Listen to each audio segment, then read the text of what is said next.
I know we're definitely going to have some attendees. I just spoke to some folks this afternoon that are anxious to speak on Okay. it, Traffic Way project. Are we expecting all the DRC members to be present? We have not Yes. heard, oh, thanks, Annette. Now 2 p.m. straight up by my clock, Right. and we're seeing an empty chair for Heather.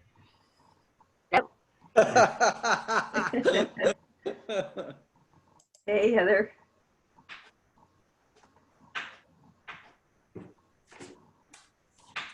You can tell how sunny it is in my office. Yes. You're somewhere where it's sunny. I'm jealous because I don't see any sun out there today. I should say it's light. The window is like literally to my side, so it always makes me look weird. Mhm. Looks like I'm basking in some, you How know. nice to see you guys in my pictures. Your screen is very deceiving, Phil, because it's very gray outside and there's That's blue sky true. in your background. No, I don't know how to add the backdrop. there's a way to do that. If you go under your video, under choose virtual background, and you can choose any picture you like back there. So you can choose whatever best hair day you had and put a frozen picture in there like Kelly did, see? Oh, nice. Can I go back like 15 years? Never mind. That's what I want to do. He said you could do whatever you wanted with it. Awesome. I like this. Yeah, it's probably not long before somebody has some sort of app or software that it'll take your video and you can basically manipulate. So like Photoshop, so that you'll just look like really fabulous, even though it's actually you, you know? Yeah, Right. avatar, like the complete avatar thing. Yeah, it'll be happening, definitely. I'm sure that's already there. You know, and everyone would be just going, you look marvelous. Marvelous. Uh,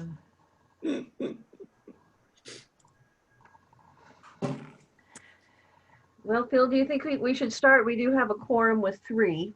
I'm here. Wait, we have Oh, there good. it is. Hey, Mark. oh yeah, and Emily's here. So we got what, 1, 2, Okay. 4, 5. We got 5 of us here. Okay. I don't see Emily, but I'll believe you. Well, I see your name. She's logged in, but I don't see her picture, right? I'm here. There's no video at the moment. Is Oh, there okay. video? Can anyone hear me? Yes, Yeah. we can hear you. Okay, good. Okay, let's go ahead and start if you're ready, Phil. All right, I'm going to call the Design Review Committee meeting of September 9th to order. Roll call, please. Committee member Anderson, Here. committee member Darris, Here. committee member Newsom, Here. committee member Baranek, Here. chairperson Fonzie, Here. all present. Thanks, Annette. Okay, our next item is approval of the agenda. Are there any changes to the agenda? Seeing none, can I receive a motion for approval of the agenda? I move we approve the agenda. I'll second. Okay, first by committee member Newsom and second by committee member Anderson. All in favor say aye. Aye. Aye. Opposed? Seeing none, the agenda is approved. Okay, it's time to open it up for public comment on any item which is not on today's agenda and over which we have jurisdiction. Do we have anybody for public comment, Luke? I do not see anybody who wants to talk for public comment right now. Just a Okay. heads up to those sitting in the webinar, not calling in. If you would like to speak during one of the public comment portions for any of the items, please raise your hand. There's a little button there in the Zoom meeting that'll raise your hand, and will allow you to talk for 3 minutes during the public comment for that item. But at this moment, we have no one. Okay, thank you, Luke. Then I'm going to close public comment and take it to the consent calendar, which is approval of draft minutes of August 12th, 2020. Does any committee member have any changes or revisions to the minutes? No. Oh. Seeing no hands, I'm going to ask for a motion to approve the consent calendar. I move that we approve the consent calendar. I'll second. Okay, I think that was Newsom with a motion and second by Mark. Is that correct? Yeah. Okay, all in favor, say aye. Aye. Aye. Opposed? Very good. Consent calendar is approved. Let's move on to our project review. Our first item is preliminary design review of a proposed expansion at 2300 Ramona Road. Staff report, please. Yeah, so I'm just going to give a little preamble background on this. Staff's been actually speaking with Woods Humane Society for quite a long time about their need to expand in North County, and then in the end, they're looking at options to expand on their existing site that they're currently operating out of. But the main question for DRC here today is really more associated with land use than it is with design, but it's also design.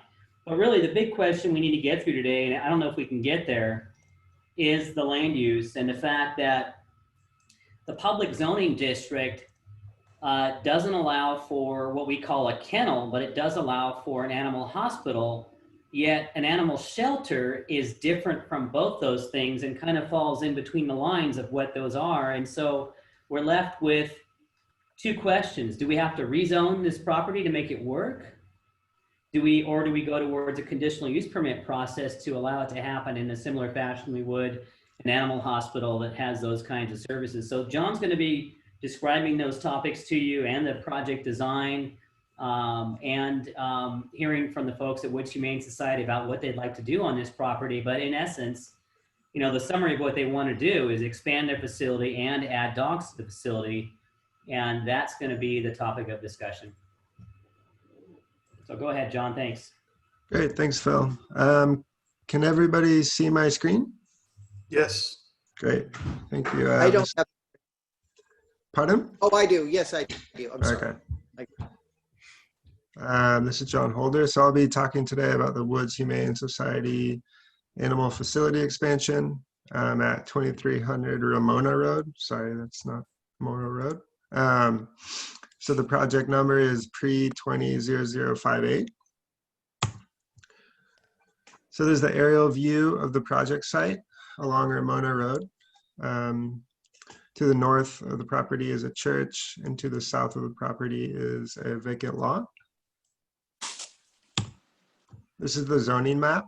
The parcel itself is publicly zoned, as is the parcel to the north and south.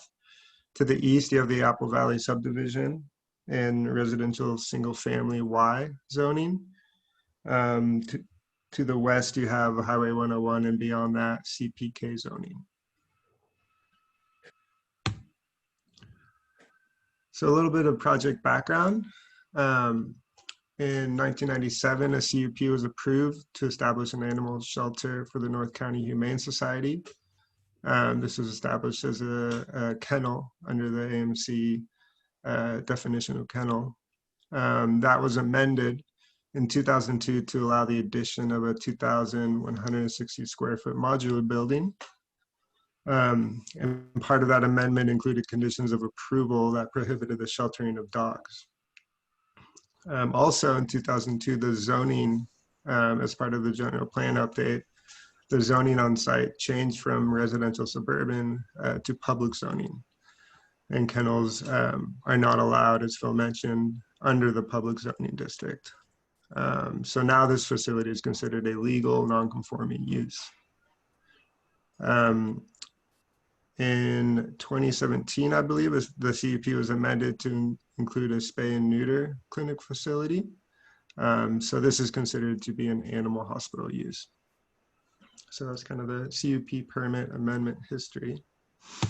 The project proposal is the conversion of an existing cat shelter into community rooms and classrooms, and then the addition of a 12,800 square foot facility that will contain indoor animal shelters for both dogs and cats, and also include administrative offices and outdoor exercise yards that will be enclosed by solid screening. And these outdoor exercise yards are proposed along the southern property line. Existing on site currently today is a 1,300 square foot animal intake facility, 2,300 square foot spay and neuter clinic, a 2,160 square foot cat shelter, and a 600 square foot storage facility. And that 2,160 square foot cat shelter is proposed to be converted to classrooms and community rooms, as the cat facilities will be moved to the 12,800 square foot facility, which is the new building. This is the preliminary site plan, and we did receive a revised site plan today, which I also have in this presentation. But just to kind of go over the very preliminary site plan, you can see on the northern end of the property, the two existing facilities. And in blue is the new facility, that 12,800 square foot proposed facility. With the installation of that new facility, the parking will be moved to the front of the site along Ramona Road. And highlighted in green is the outdoor exercise area. And this is the revised site plan that was just sent today.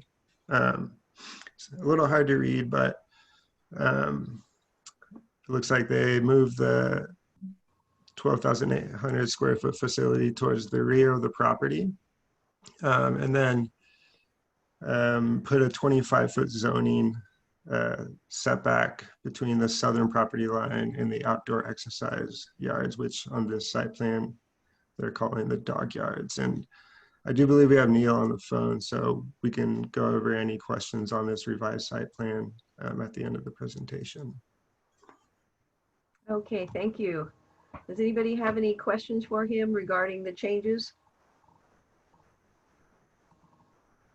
I don't have any questions, but I just want to, for the record, I met with Neil and actually Marcia Torgelson this past weekend to tour this facility and the one in San Luis, just to get an idea of what was what their plans are. So I just wanted to put that out there, my ex parte. Okay, very And good. I also talked to Marcia on the phone. Okay, that was Dwayne. And Heather Newsom, you had your hand up? Yes, I also talked to Marcia on the phone.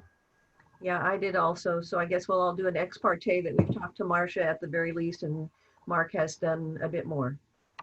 Can I ask that the revised site plan be emailed to us so that we can, I'd like to see it in a little bit bigger format. Sure, is that possible to do that, John? Sorry. Yes, it was emailed this morning to the DRC. Yes, it was. You're right. So you should have Let that. me, pull it I'll up. pull it up. Okay, does anybody have any questions for staff regarding the changes or the proposed plan? Don, did you have some more presentation to go through yet still? I do. Yeah, that wasn't the end of the presentation. No, let's go ahead with the whole thing. Okay. Yeah. We can discuss that revised site plan towards the end. Okay, I got it. Thank you. Great. So as Phil mentioned earlier, kind of the big question that we would like some direction on today is land use. The current use of the site, which includes the spay and neuter facilities and the woods shelter facilities, may be considered under either the kennel or the animal hospital definitions under the Tuscaloosa Municipal Code. Animal hospitals, including spay and neuter facilities, are establishments primarily engaged in performing services for animals, including veterinary services in animal hospitals. And these are conditionally allowed in the public zone. So Woods Humane does perform veterinary services in the form of spay and neuter services. And these are just the definitions of kennel and animal hospitals pulled from the municipal code.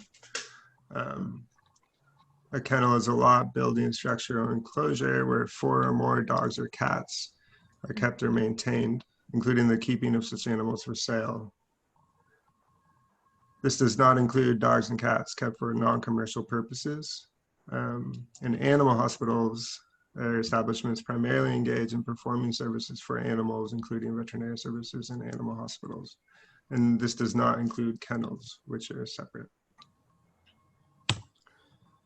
So as Phil mentioned, the project expansion can be considered under the animal hospital use or under the kennel definition. If the project is considered a Under the animal hospital use, the applicant may proceed with a use permit amendment as has been done in the past for this site to add the additional facilities. If the project is considered under the kennel definition, there are two primary options. One is to rezone the site to an alternative zoning designation where kennels are allowed, or add a new definition for an animal shelter, or maintain the public zoning and amend the animal hospital land use definition to include non-commercial sheltering of animals.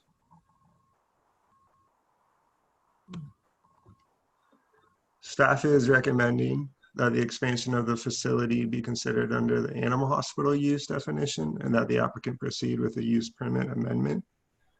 And the reasoning for this, Woods Humane is a nonprofit that provides services, and the sheltering on site is can be considered non-commercial. So it's unique from the kennel definition in the Atascadero Municipal Code. And they do have veterinary services, so it can be considered an animal hospital use. So John, just to stop you right there, if we were to recommend that the conditional use permit be revised or amended, would that also mean we'd have to amend the definition, or the definition would not be amended? Let me answer that one. That would mean the definition would not be amended at this time. But in any case, we would probably amend the definition in the future as we annually review our zoning, because based on this application, it's caused us to realize that we have a missing component, that we don't have a zoning regulations that describes this particular land use because it's unique. It's a shelter, it is an adoption service, and it's veterinary care. It's not a place where you can take your animal while you're on vacation. So it's a little bit different. And it's a nonprofit situation. So I think there's room for a new definition. Would they have to do that in order to proceed with a use permit? Probably not, unless we decide that this clearly is a kennel and should be in a kennel definition. Then in order to be on this site, they would need to do something with the zoning to amend it. So I think that is kind of a question today, but essentially what we're saying in this particular instance is that perhaps they should be able to proceed with a conditional use permit, and that the topics could be handled with the use permit review to determine if this is the appropriate thing to have on this property, and to see what public testimony may come up out of the particular topic. So we can look at it either way. Okay, thank you. Thanks, Phil. And if the project proceeded with that use permit amendment, staff would apply conditions to satisfy any potential neighborhood compatibility deficits due to expanded shelter facilities. The current facility is not connected to city sewer and utilizes an on-site septic system. The nearest sewer line and possible connections are located through an open space easement in the Apple Valley subdivision just to the west of the project. And there's also a possible sewer connection if it could be extended down to Ramona Road. At this time, we're recommending that the applicant work with city staff to evaluate septic capacity on site or sewer connection feasibility.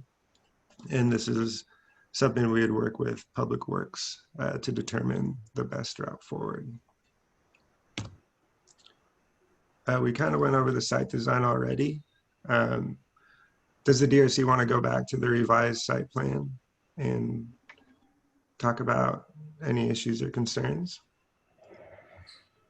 Does anybody want to go back to the revised site plan? If so, raise your hand. Okay, I think we're all right seeing it as it is. Okay. The most recently amended use permit for the project required that the facility provide 24 spaces, and that is what is existing on site. As part of the expansion, the applicant is proposing to relocate additional parking areas towards the front of the property and also along the south side property line for a total of 52 parking spaces. And staff is recommending that the parking design and construction be compliant with the Atascadero Municipal Code.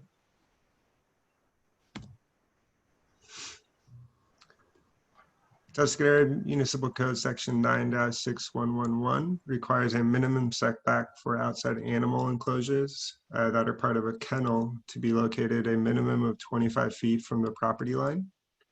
AMC Section 9-6110, which also applies to setbacks for animal facilities, requires a 100-foot setback for animal husbandry facilities that board large animals, and a 25-foot setback for any outside animal areas used for short-term activities on the property line adjacent to residential uses. The facility does not have any animal husbandry facilities, but the expansion is including an outdoor exercise area for dogs. So staff is recommending that that 25-foot setback be applied to the project's outdoor use areas adjacent to residential properties. And that outdoor use area is proposed to be on the south side property line, which is adjacent to a vacant parcel, but it is possible that future uses of that site could require this 25-foot setback. So that's why we're recommending that this setback be applied at this time. Landscaping, screening, and fencing. There's an existing 3-foot wooden fence along the frontage of the property. Along the south side property line, there is wooden, wire, and chain link fencing. And then at the rear of the property, there's a chain link fence adjacent to, but not directly on the rear property line. It's important to note that the closest residential uses in the Apple Valley subdivision to the west of the property line are approximately 86 feet away from that existing chain link fence. So there is essentially a buffer of 86 feet from that fence to the nearest residential uses. Staff is recommending that a conceptual landscape plan be submitted that comply with previous use permit conditions, and also that a sound wall or sound mitigation will be necessary.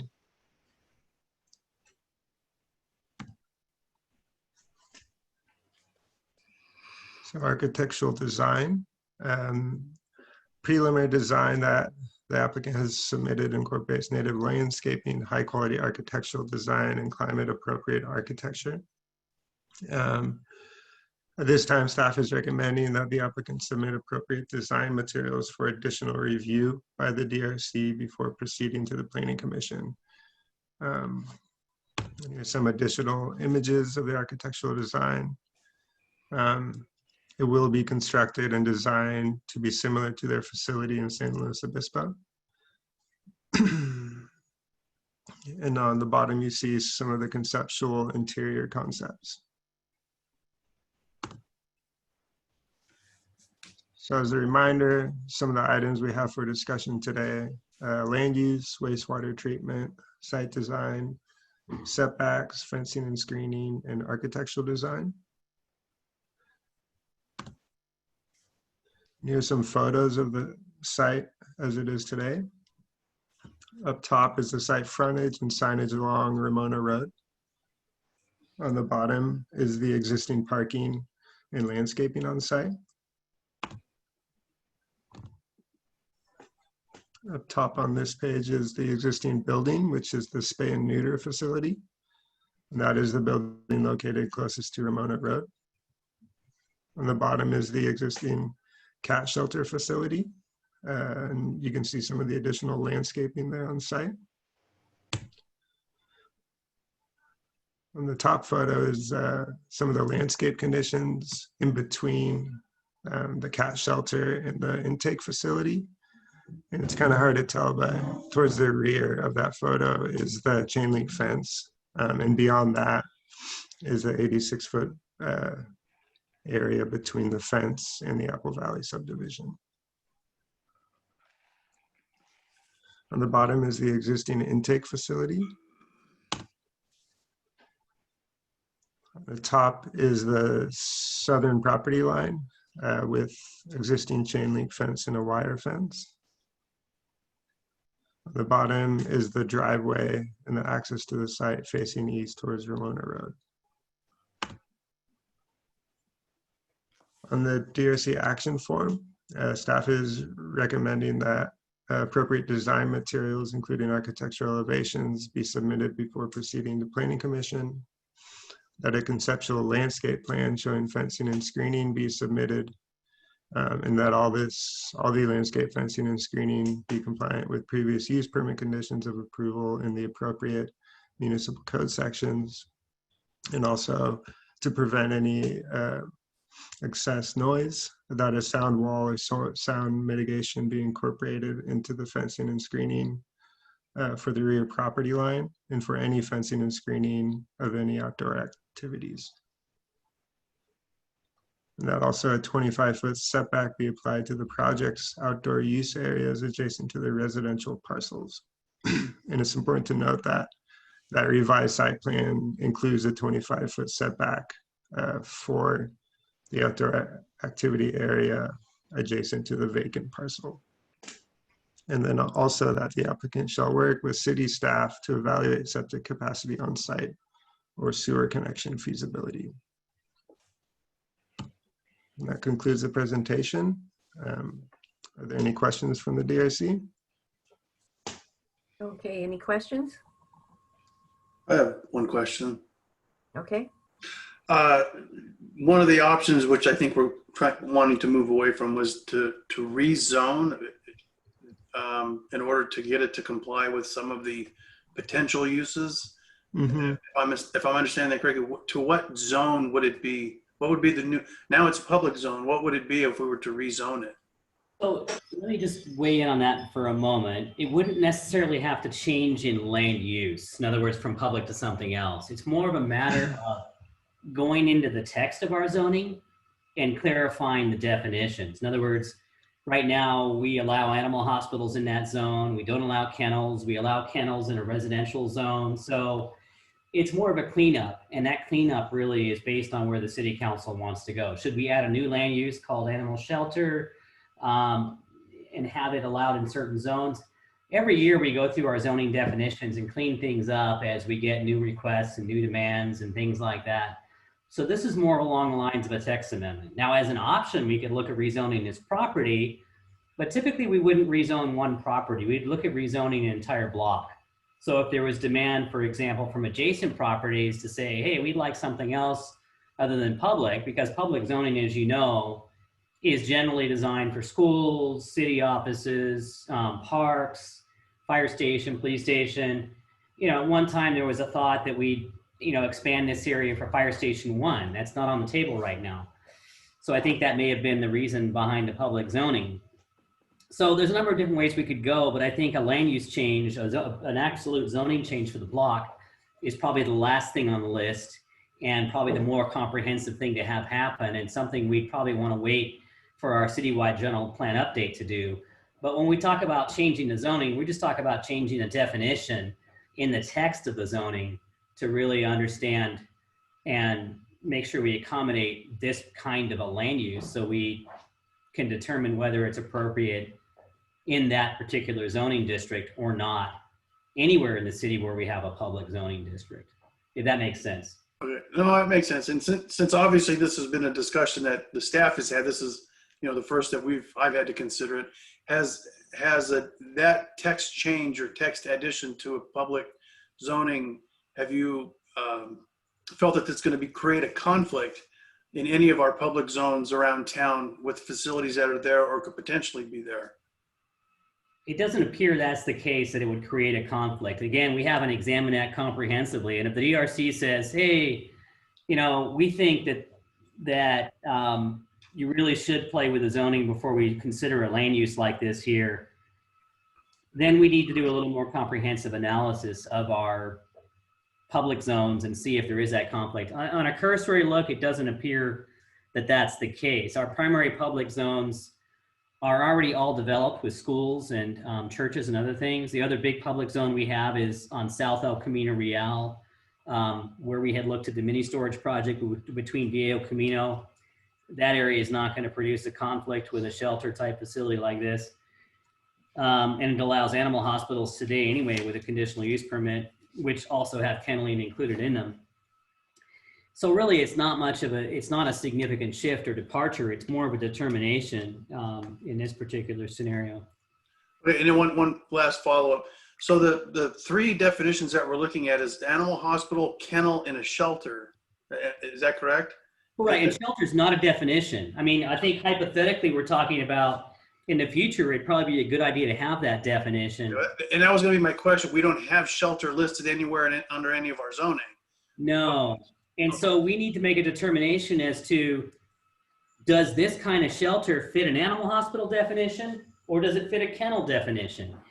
And, you know, when we think about kennels, the intent of that definition is a kennel where you go take your dog when you're on vacation, a kennel that breeds animals for sale, where you have a lot of animals and you have a lot of noise and you have a big, you know, kind of open air facility, kind of like, I guess one of the main ones we have in our area is called Rocky Canyon Kennels, which is just outside the city limits on South El Camino Real. And that's your classic kennel. You call them up, you take your dog over there. They take in any dogs. It's, you know, it's primarily an outdoor facility. And those are located in areas where we have a lot of land and we have a lot of buffer space, and they can conflict with nearby sensitive land uses like residential. A shelter is a lot different.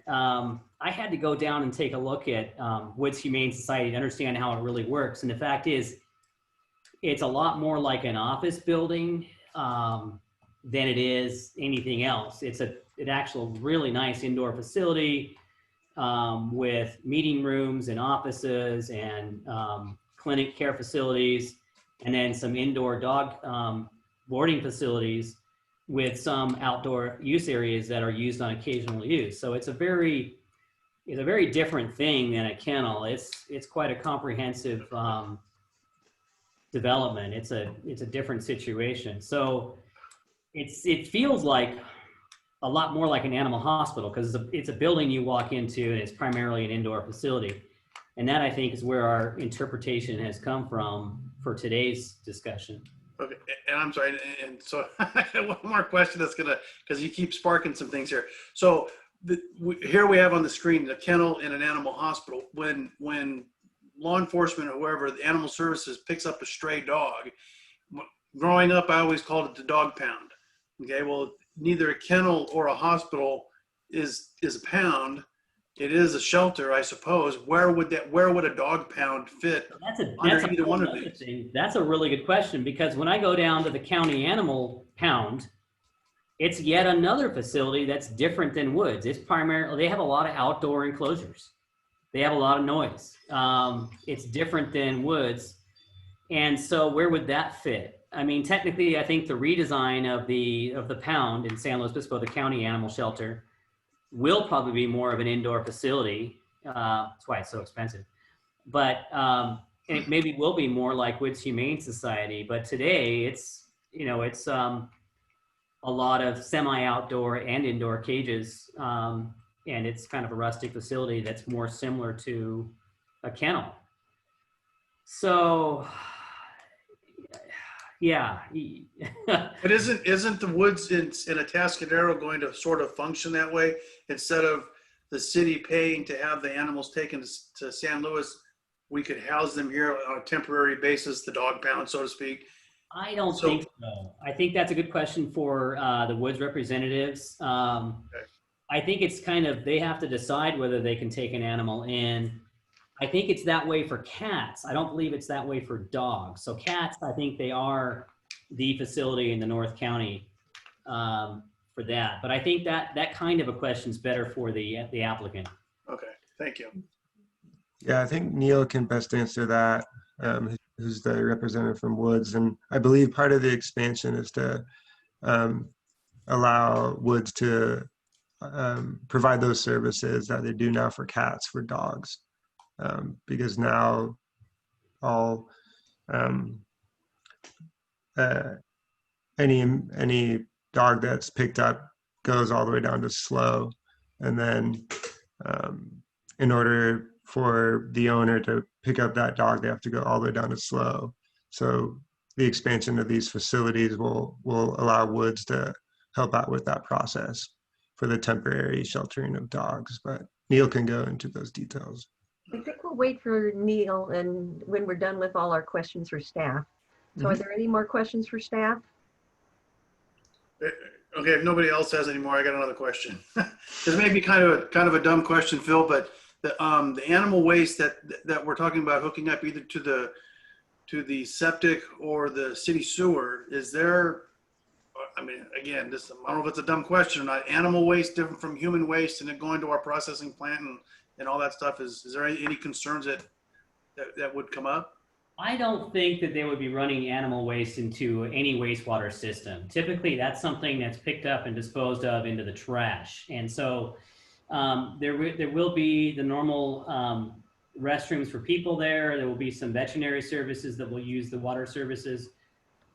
I don't believe they're going to be running animal waste into any kind of a septic or sewer system, if I'm not mistaken. And maybe understanding how their facility works in San Luis Obispo might answer that question better. But typically, most of us that have animals that waste is going to go into the garbage, not into your sewer.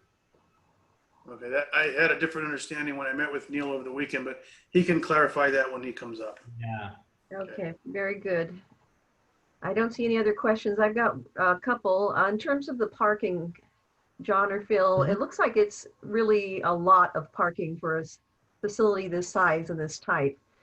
Why is there so many parking spots required? I do believe that the original use permit had the 24 parking spaces required, but at times they do need some overflow parking. So I think that's why they're trying to provide for additional parking. They do meet the required parking under the office definition. So they're well beyond the required parking, but maybe Neil can touch upon that as well. Okay, yeah, it just seems like that area might be better used for walking animals or something else, but you know, I don't know that you get that many people. It's not like a retail establishment or even a people hospital where you have visitors that come. You wouldn't have that component. So I just wondered if the land use might be better used, and maybe you have no discretion over that one. I don't know. I'm just, you know, asking the question. Yeah, that's a good question. And I think Neil can go through that. I do know they do have the adoption visits during, especially before and hopefully after COVID, where people come to visit the facility for adoption. So that there is that visitor component to it. So I think if there is the need for additional parking, it could be for the adoption services. Okay. And a question regarding the trash enclosure that Mark brought up, that, you know, the waste would probably from the animals would go into the trash enclosure. And so having it a distance from property lines or other might be a consideration because of the smell. I'm wondering, where is this? It doesn't look like that was clarified on the site design. We could probably ask Neil that as well. Okay. Very good. If there's no other questions, let's go ahead and open it up to Neil and we can have some of those questions answered.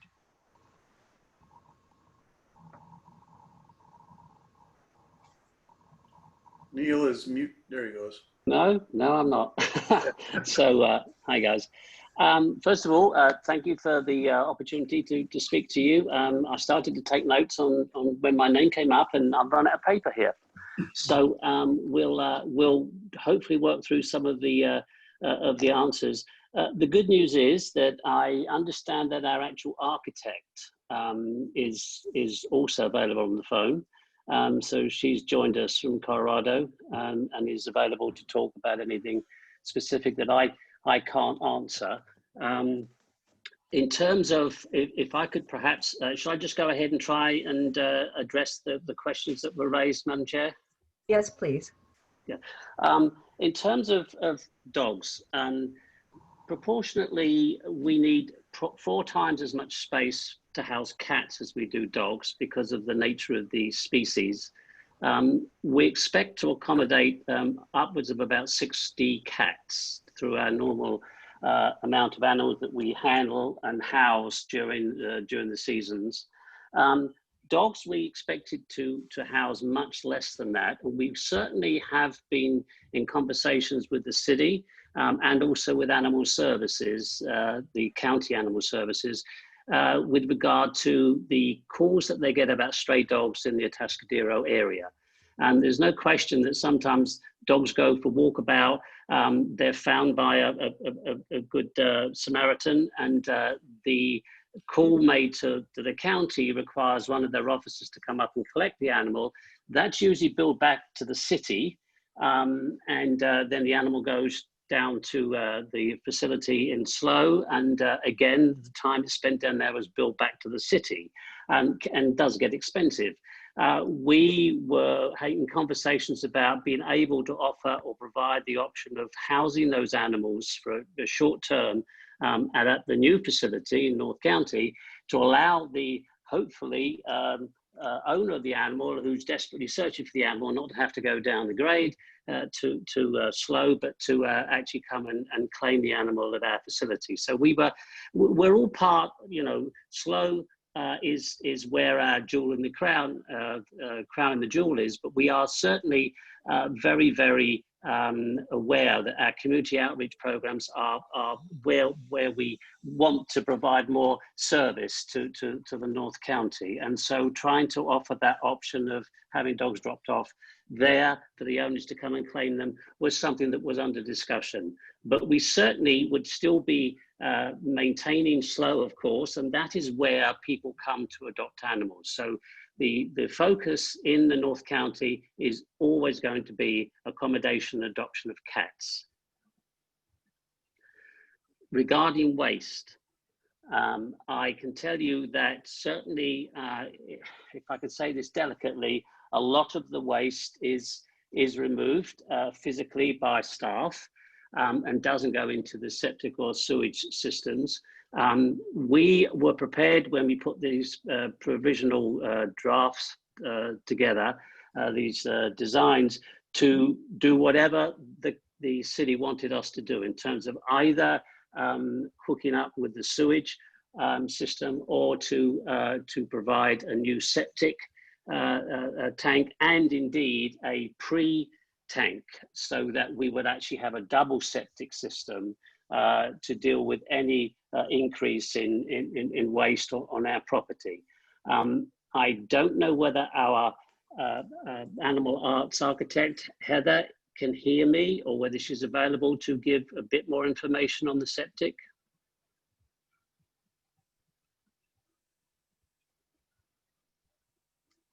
And there we have our answer. So I will just suggest that we are open to any interpretation of whatever the city prefers in terms of either moving forward into hooking into the sewage system, either in Apple Community, or indeed looking at the Ramona Road option, or indeed looking at the septic and the pre-tank as well. I don't know whether that's answered fully your question. We do realize that this is a draft plan. We did, as a non-profit, we had to be very cautious in how much of our resources we invested in moving forward on this at this time, until we knew whether we actually could get a permit to start seriously thinking about building. So we have utilized a very, very good national architectural firm, and we have got these designs so far on the table. But we do realize that if we are able to get the green light to move ahead, there's a lot more design work and architectural designs and schematics that have to be produced. And the septic and the sewage issue is a major issue, which will be in conversation with the city folk. Very good. Thank you, Can Neil. you all hear me now? Yes, we can hear you, Heather. Oh. My apologies for a moment there. I can answer that we've done a little bit of due diligence on both the septic and also the sewer option. And it would probably be better for the city to have a sewer rather than an expanded septic, but both are perfectly possible. We have looked into it, hooking into Apple Valley and the possibilities there. And of course, we'll need to get more information from the city on that. I would say that it's very common for our clients to scoop up wastes and dispose of it in the trash. And that's actually the best practice now. So there's not a lot of waste going into the water systems. So Heather, could you tell us where the trash enclosure is going to be? Yes, I can. Thank you. There's a hammerhead turnaround on the one end of the site, and it's that gray box. That's just a preliminary location, and we're open to other locations, of course. There is a really nice distance between that and the residences, which are way below on a hill. And also, it's beneficial that it's on the west end of the site. So if there will be any smells, it'll actually smell into the shelter area and not into the residences. Very good. Thank you. Any other questions for Heather? Parking spaces, ma'am. Oh yes, may I speak on that? So we honestly didn't know how many parking spaces would be required by this use. And it has something to do with the unusual zoning around an animal shelter. We would be very open to having fewer spaces. Of course, we need to talk with the Humane Society and ensure they can still take care of staff, volunteers, and visitors. But there are probably more spaces on the site now than we really need. Perhaps, Heather, we could get some information on how many spaces are used at the Woods facility in San Luis Obispo and whether they're usually filled. And that might be something that would need to go to staff to negotiate with you. Of course, I'd be happy to help with that research. Okay, very good. Does anybody on the DRC have a question for Heather or for Neil? Not at this time. Did I hear you, Heather Newsom? Did you have a question? No, no questions at this time. Okay, Emily, I can't see you, so I can't tell if you're having a question or not. No, none at this time. Thank you. Okay, Mark, any questions? All right, Dwayne? Okay, seeing none, I think we are finished with this portion with the applicants. Thank you very much for attending our discussion. I'm going to open this to public comment. Luke, do we have any calls that we can entertain at this time? We do not have any callers for this item. If there's anybody attending the webinar that would like to speak, go ahead and raise your hand. There's a little button that you can click to raise your hand. Once I see your hand raised, I'll click to allow you to speak. But at this time, I do not see anybody else wishing to speak on this item. Okay, very good. Well, I'm going to leave public comment open a little bit further while we're having some discussion in case somebody comes in on this and would like to Okay. have some input into us. If you could let us know, Luke, if anybody comes in. I'll just temporarily close it and open it again if we need to, if someone is interested in speaking to us. Roberta, I do have one letter that I do need to read into the record. If you want me to do that now, I can, or we can wait. Yes, please. That'd be great, Annette. Okay, so this is from Jeffrey Warren, and he says, my wife and I are homeowners in the Apple Valley subdivision, and we are opposed to the expansion of Woods Animal Facility to include dogs at the existing facility. Placement of new facilities is not shown on your notice. However, the property abuts existing residential units to the west. The property abuts an existing church property to the north. Dogs are considerably louder than cats, and I can foresee noise from the kenneled animals as a nuisance to a peaceful occupancy of both homes and the church. Management of waste and odor is also concerning as to the impact on existing uses. We feel that the proposed dog kenneling use of the property is inconsistent with the neighborhood and should be located away from residential zoning. I do not know the zoning on the property, but I oppose any kind of zone change or special use permit. Jeff and Barbara Warren. Thank you, Annette. Okay, let's bring it back for some discussion. I'd like to first take on the issue of the definitions for the land use. We have the animal hospital definition that would need to be reworked, or looking at this as a kennel and changing that to zoning it for kennel. Does anybody have any input or any information, questions, whatever? I do. Go ahead, Heather. What is the zoning in San Luis's shelter? Does anybody know? Don't know, but that area includes woods. It includes the county animal shelter. It includes the county jail. There's a lot of Activity in one place.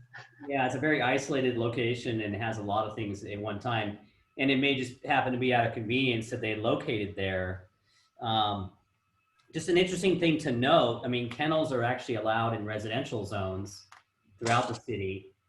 Animal hospitals are not. Animal hospitals are only allowed typically by conditional use permit and only in specific commercial zones.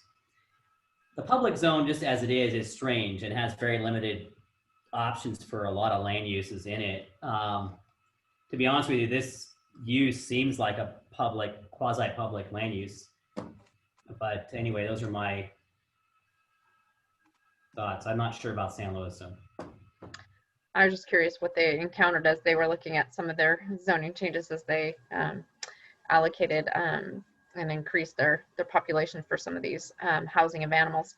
My inclination would be that it's more fits the role of an animal hospital versus a commercial kennel.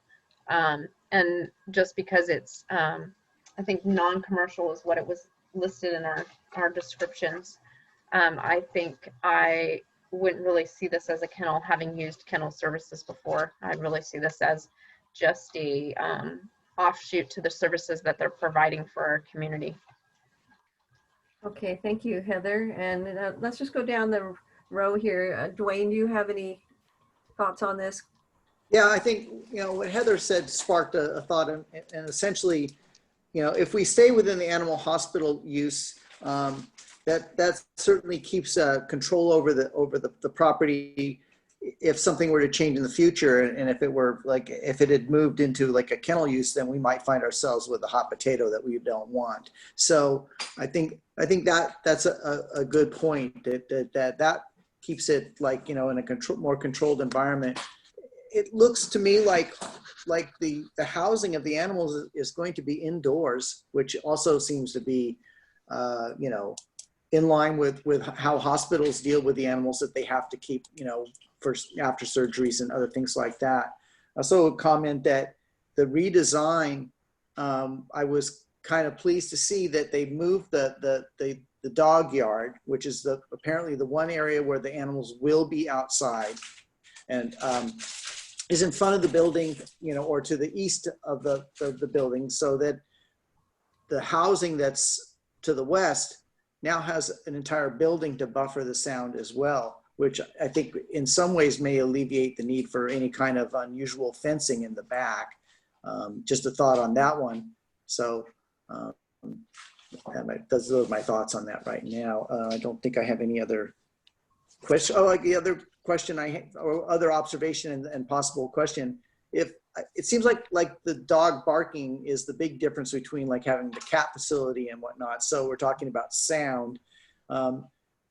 If anybody's ever been to the Hollywood Bowl, you know that at the bottom of the canyon is the stage, and you can be 100 yards away and you can hear somebody talking in normal tones down below. It does not work the other way. When you're up above looking down, the sound is dissipated. So Apple Valley is below the facility. I think that also works in helping keep the sound probably a lot more controlled than it would be if you drive along the freeway where the road is slightly below the freeway. It's amazing. It's almost quiet. If you're above the freeway, anybody who lives in the hills know they can hear everything that goes on in town.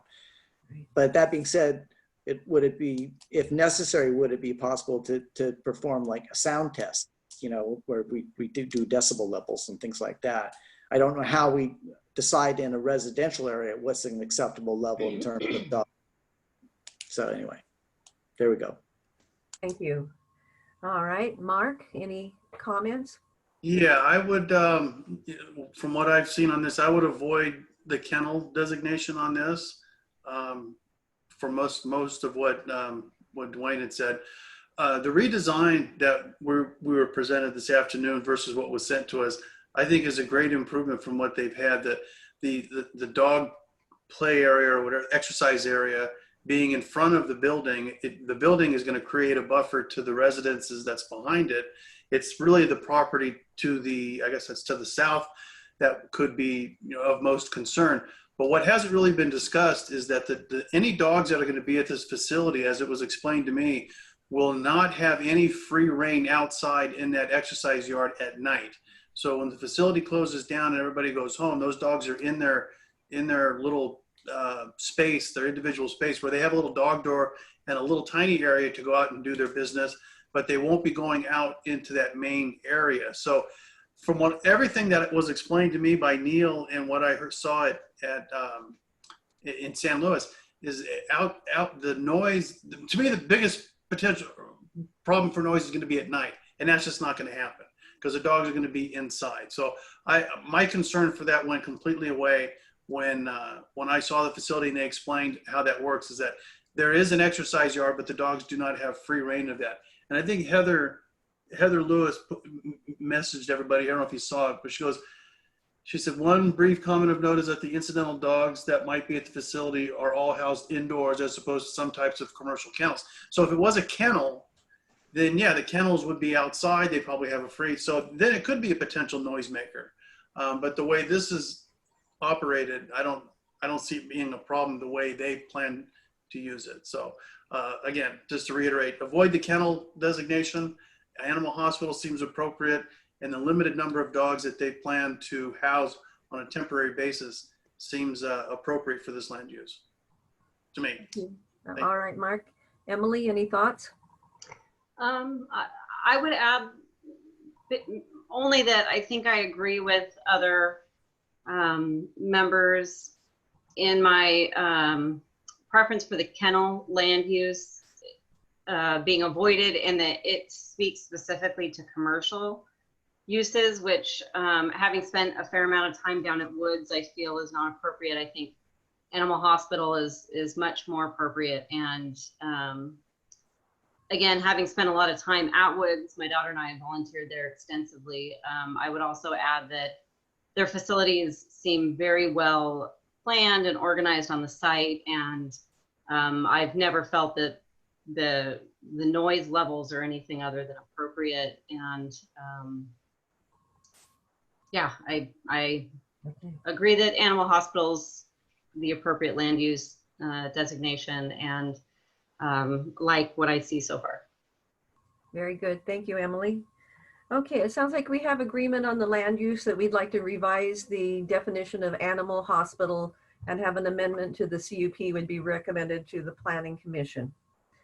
Let's move on to wastewater treatment. I don't believe we really need to go through this. This will be the people, the proponents negotiating with Public Works and testing and seeing if the septic tank is suitable or they need to hook up to the sewer. So I think we can pass on that one, can't we, Phil? Okay, very good. Site design will be coming back to us. I think probably all of us would agree that the revised site plan is much better than the one that we were originally given. Can I see a nod of the heads if you do? Okay. Yes. Yes, we like the second design much better than the first one. So when that comes back to the DRC with the site design, with the fleshed out, we'll be happy to look at the landscaping and the appearance and colors and so forth. In terms of fencing and screening, we've touched on this a little bit, but I had a question, and this may be for Neil or for Heather, that this dog yard that's proposed as an exercise area, would dogs be let out there in the day unattended, or this would be an area where volunteers would be walking the dogs and then they would go back into the kennel? Because if they're unattended, they will bark. And if there's several in there, you'll have more barking and howling and other issues that might be outdoors, even though they're in at night. People like to have picnics in their own yard and use their yard outside at the adjacent residential area. So I'd like some more information about the dog yard area. Madam Chair, I'm sure Heather's got perhaps some comments, but I can certainly tell you that we never like to leave any of our animals on their own. Anytime an animal is out in the exercise area, And usually when their sleeping areas are being cleaned, we have either staff with them or we have a whole team of volunteers that are very happy to come and spend some time, quality time with the animals. We see that as an opportunity to socialize the animals and to try and, if appropriate, to try and do some interventions on behavior. So we never leave a dog out there on its own barking. So that's something that just we don't do at Woods. Okay, very good. That kind of answers And the if question. if Yes, I may go ahead, Heather. clarify also, something about the outside exercise area and also just the dog's indoor outdoor access. One of the things that was mentioned earlier in the meeting is the relationship with this facility to say the existing Woods facility at San Luis Obispo. And if I could clarify, at that facility, which is a wonderful facility, the dogs do have indoor outdoor access in their little runs, but we're actually not doing that here. So we are keeping the dogs entirely inside at all times, except when they're out in the exercise area. There won't be any opportunity for them to be left unattended, even in a kennel environment where they could get outside and start barking and creating a nuisance, which is going to be really helpful to ensuring that we're doing the best thing with this facility to be a good neighbor. The sound mitigation that will be done in the indoor area, that will there be some soundproofing on the walls for the dogs that are left overnight? Yes. Yes, there will. Thank you so much. First, I want to say that we're very interested in providing low stress spaces for the animals, which is one of the things that animal shelters have been doing better and better over the last few years. So the idea is that we should not have the sort of agitation that causes barking. But that being said, we all know the occasional dog will bark anyway. So what we want to do is design the building exterior wall to prevent that barking from going to the outside of the building. And we can easily do that with good design practices. And in fact, we are doing that right now for the Santa Cruz SPCA for a different reason.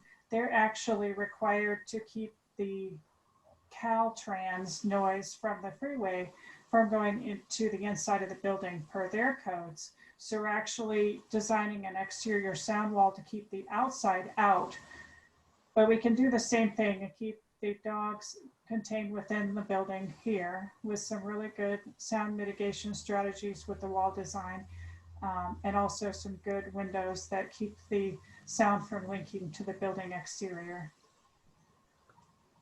Very good. Sounds good. Okay, setbacks, I believe, will be handled by staff, that there are setbacks already proposed.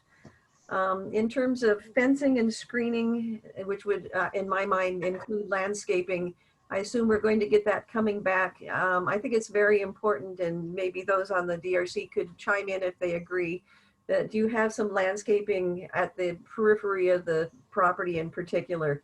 And it's important that this feels like a landscaped separate entity from the residential zones. And that would include on the south side if possible. I know that we have parking and other issues. So we'll be very excited to add more landscaping to this plan if we can remove some of the parking, which it sounds like that could be a conversation we can have. And of course, we'll meet all the zoning requirements that you'll have for landscaping. Okay, thank you. I'm going to go down the line.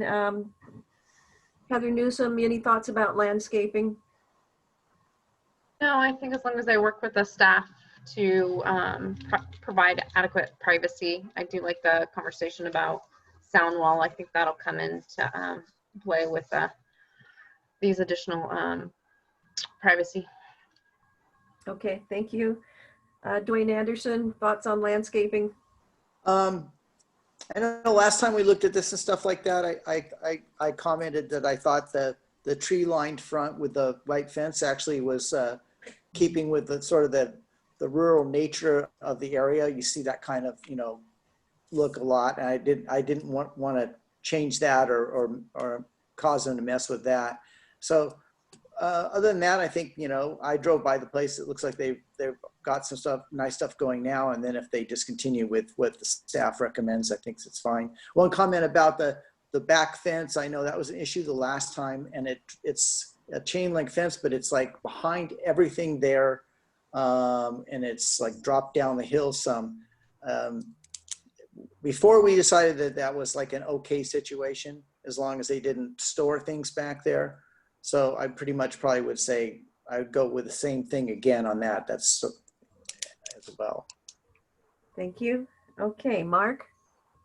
Yeah, I'm just going to comment on the west. Let's see, that which would be the back side, and then the south property line. On the west side, where it borders Apple Valley, from what I gathered while I was there, it appears the finished grade at Wood's facility is about 10 feet above the top of any of the houses. So you're already way above the houses. And Neil had mentioned that they're probably going to do some sort of a berm, a dirt berm, whatever, to mitigate any additional sound. So I think sound's not going to be an issue in that direction at all, because any sound noises are going to reflect off of that and go up. And like Dwayne said, that if you're below it, you're not going to get the sound anyway. On the south side, being much closer to a property line, landscaping, I think, is going to be important.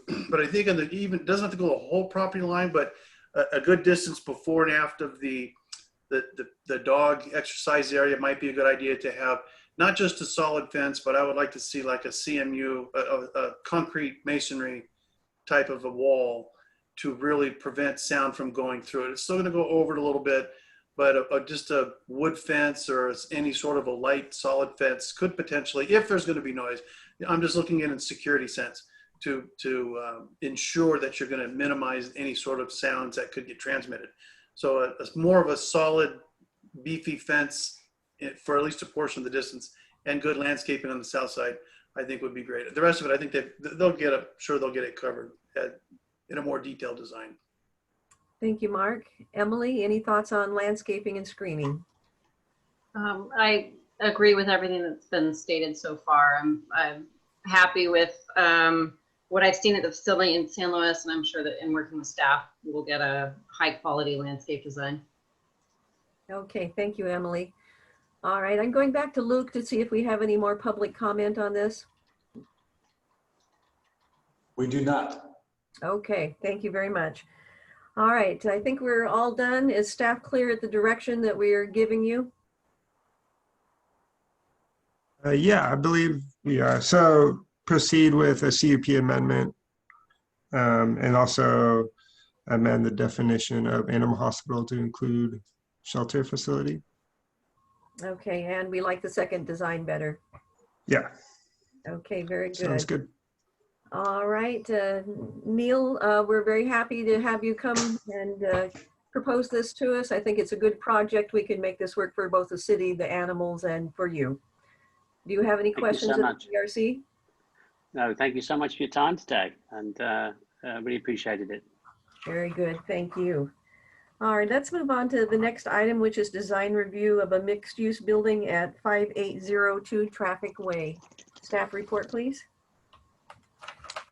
All right, and I think Mariah is going to present this one to the DRC, and I'll just give a little bit of background. Though it is mixed use isn't allowed use in the downtown zone, and our purview today really here is project design, and some things to keep in note. There is an affordable unit in here which does allow them to have some exceptions and some details that Mariah will describe to you. I'm also here to answer questions. I'm gonna go ahead and let Mariah present the item to you. I do know that we did have a couple of last minute emails on this topic as well, and some phone calls with concerns about the design. And so we'll hear from those neighbors, I'm sure, today after we go through the presentation. Thanks. Okay, thank you, Phil. Go ahead, Mariah. All right, thank you. Can everyone see my screen? Yes. Yes. Okay. Okay, wonderful. So yes, as Phil mentioned, this is a mixed-use development at 5802 Traffic Way, permit PRE 20-0063.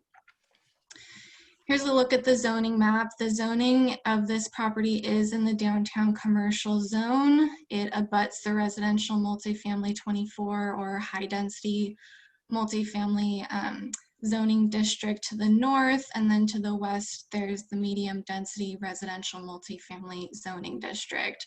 The parcel itself is about 0.4 acres. Here's an aerial photo of the lot. As you can see, it is a long, skinny, and mostly just barren lot. There's not even much vegetation to it, but it is right between a commercial development and a residential apartment development. So you may remember this project. Several residential and mixed-use projects have been reviewed and approved on this site. In 2004, there was a master plan approved to put 3 buildings here, and then in 2018, there was a 2-building mixed-use project proposed. Both of those were approved, but neither project obviously was developed. So we're here today with a vacant lot. The project being proposed is a new 3-story mixed-use building. To break it down a little bit, there's commercial space on the first floor that takes up about 1,200 square feet, and then 10 residential units split between the second and third floors that take up just under 7,400 square feet. And then there's a little bike storage and utility space that takes up 1,000 square feet. And as Phil had mentioned, the applicant is requesting a density bonus of 1 unit for providing 1 low-income affordable unit. So here's a look at the site plan. This is also the floor plan for the second floor of the building, so you can take a look at how the units are set up within the building, but you can see the ramp that actually goes underneath the building. So cars would drive through an opening in the building to the ramp and then park in that parking lot behind the building opposite Traffic Way. And then I just highlighted that there is a retaining wall since the site is pretty sloped. There's a retaining wall that's about 15 feet tall in the back there behind the parking lot. Mariah, could you tell us how many parking spaces there are? So the plan says 11, but I only counted 10. So unless I'm missing one, I know the applicant's here, but I believe there are only 10. Okay, thank you. I couldn't find it either, so. Okay, no problem. So here's another just little site plan, but it gives you an idea of the floor plan for the commercial space. So you can see there's a little commercial area. This is on the ground level, so this would be along Traffic Way. A commercial area there on the bottom, a lobby for the residences. The trash enclosure is fully inside the building, and then there's a mail room, utility room, and then you can see again the driveway that leads to the parking lot. So the building design is a modern design. So just to talk about some of the materials, and we'll see the elevations in just a second, but I wanted to highlight exactly what these were. So the building, part of it, the rear part of it is this smooth off-white stucco. And then the front will have this stained vertical cedar siding that you can see a larger image of down at the bottom there. And then around the building, there's metal trim and accents, this dark metal, and then a dark bronze aluminum for the doors and windows. So here is a pretty clear rendering of the front elevation. So this is what you would see from Traffic Way. You can see there's balconies for the units, and you can see that awning above the third floor. That's a metal awning, so you can see the metal accents throughout the project. And just to go over each of the sides, here's a more flat version of what we just looked at, but this is the view from Traffic Way. You can see the parking entrance that you'd get to the rear parking lot through, and the wooden siding and the metal accents throughout the design. This is the elevation along the northern property line. So this is facing the apartment complex along Traffic Way to the north there. You can see that the wood siding goes about 1/3 of the way up the building, and then it's stucco the rest of the way. And here's the rear view. There's a little bit of that siding, and then it's stucco as well. And then this is to the south. This is facing the commercial project, the commercial development on Traffic Way.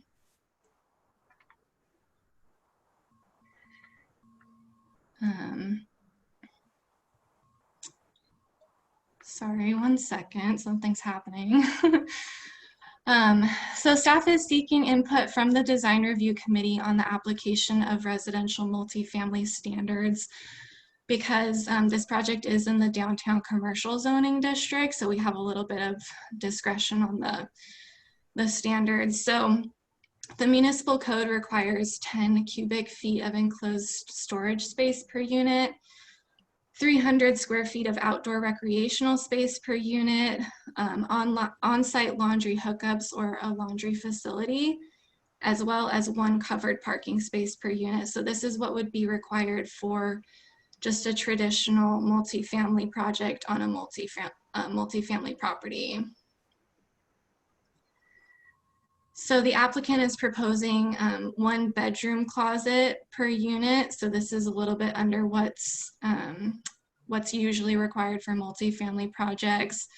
Each unit does have an individual 51 square foot balcony. So that can sort of be considered their outdoor space if the Design Review Committee feels comfortable with that.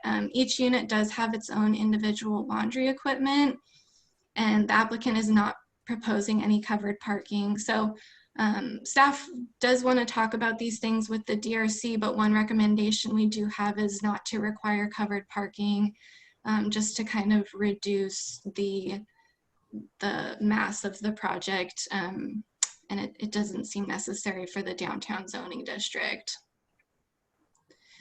So now to move on to parking, there is no parking requirement for commercial uses in the downtown commercial zoning district. The municipal code does require parking for residential uses though, which is 1.5 parking spaces for 1 bedroom units and 1 guest space for every 5 units, for a total of 17 spaces. However, since the applicant is providing an affordable unit, they can request reduced parking ratios based on the state government code, which says that a city shall not exceed a required parking ratio greater than 1 on-site parking space for a 1 bedroom unit. So the applicant is wanting to take advantage of this code section for providing an affordable unit, which means they would need to provide 10 parking spaces, which is what they're proposing. So they do meet the parking under the state guidelines. To move on to fencing, the municipal code requires a 6-foot-high solid fence or wall between commercial and residential units. The project does abut residential uses on the north and western property lines. So staff is recommending a solid fence be provided along the northern property line, which is next to that high-density apartment building, to screen this from the development, but does not recommend a fence at the top of the lot along the western property line because there is such a significant grade change. This doesn't seem necessary for this property line.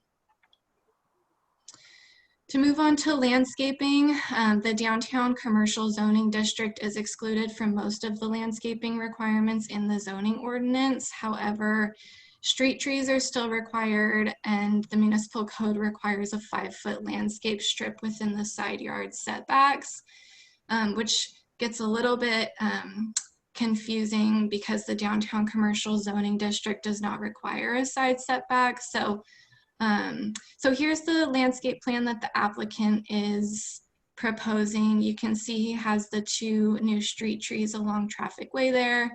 There's a new bio treatment planter along the northern property line, and then 5 new oak trees in the back above that retaining wall. So staff's recommending, since some of the site doesn't actually even have a 5-foot setback, that landscaping be added up to 5 feet where it's feasible along the side setbacks along the building and the parking lot. And then staff had mentioned in the staff report about stepping the retaining wall and adding landscaping. And after talking to the applicant, that's probably going to be a significant cost to him. So just a couple of alternatives to that would be softening the appearance of that retaining wall with draping plants, climbing plants, or and/or painting the wall a darker color so that it doesn't stick out so much. So here is the landscape plan with staff's recommendations. You can see along the northern and southern property lines, the areas that staff is recommending some additional just native shrubs and landscaping be added to further screen the project and soften the parking lot and the look of the building. And then I know that there's some discussion from the neighbors about the oak trees in the back, and I think that the applicant probably did that to soften the appearance between the commercial and residential, but I think there's some concerns that they'll grow and block some views. So I think that's a discussion that we'll be having later on, but that's something to consider. And then just the recommendation to soften that retaining wall's appearance.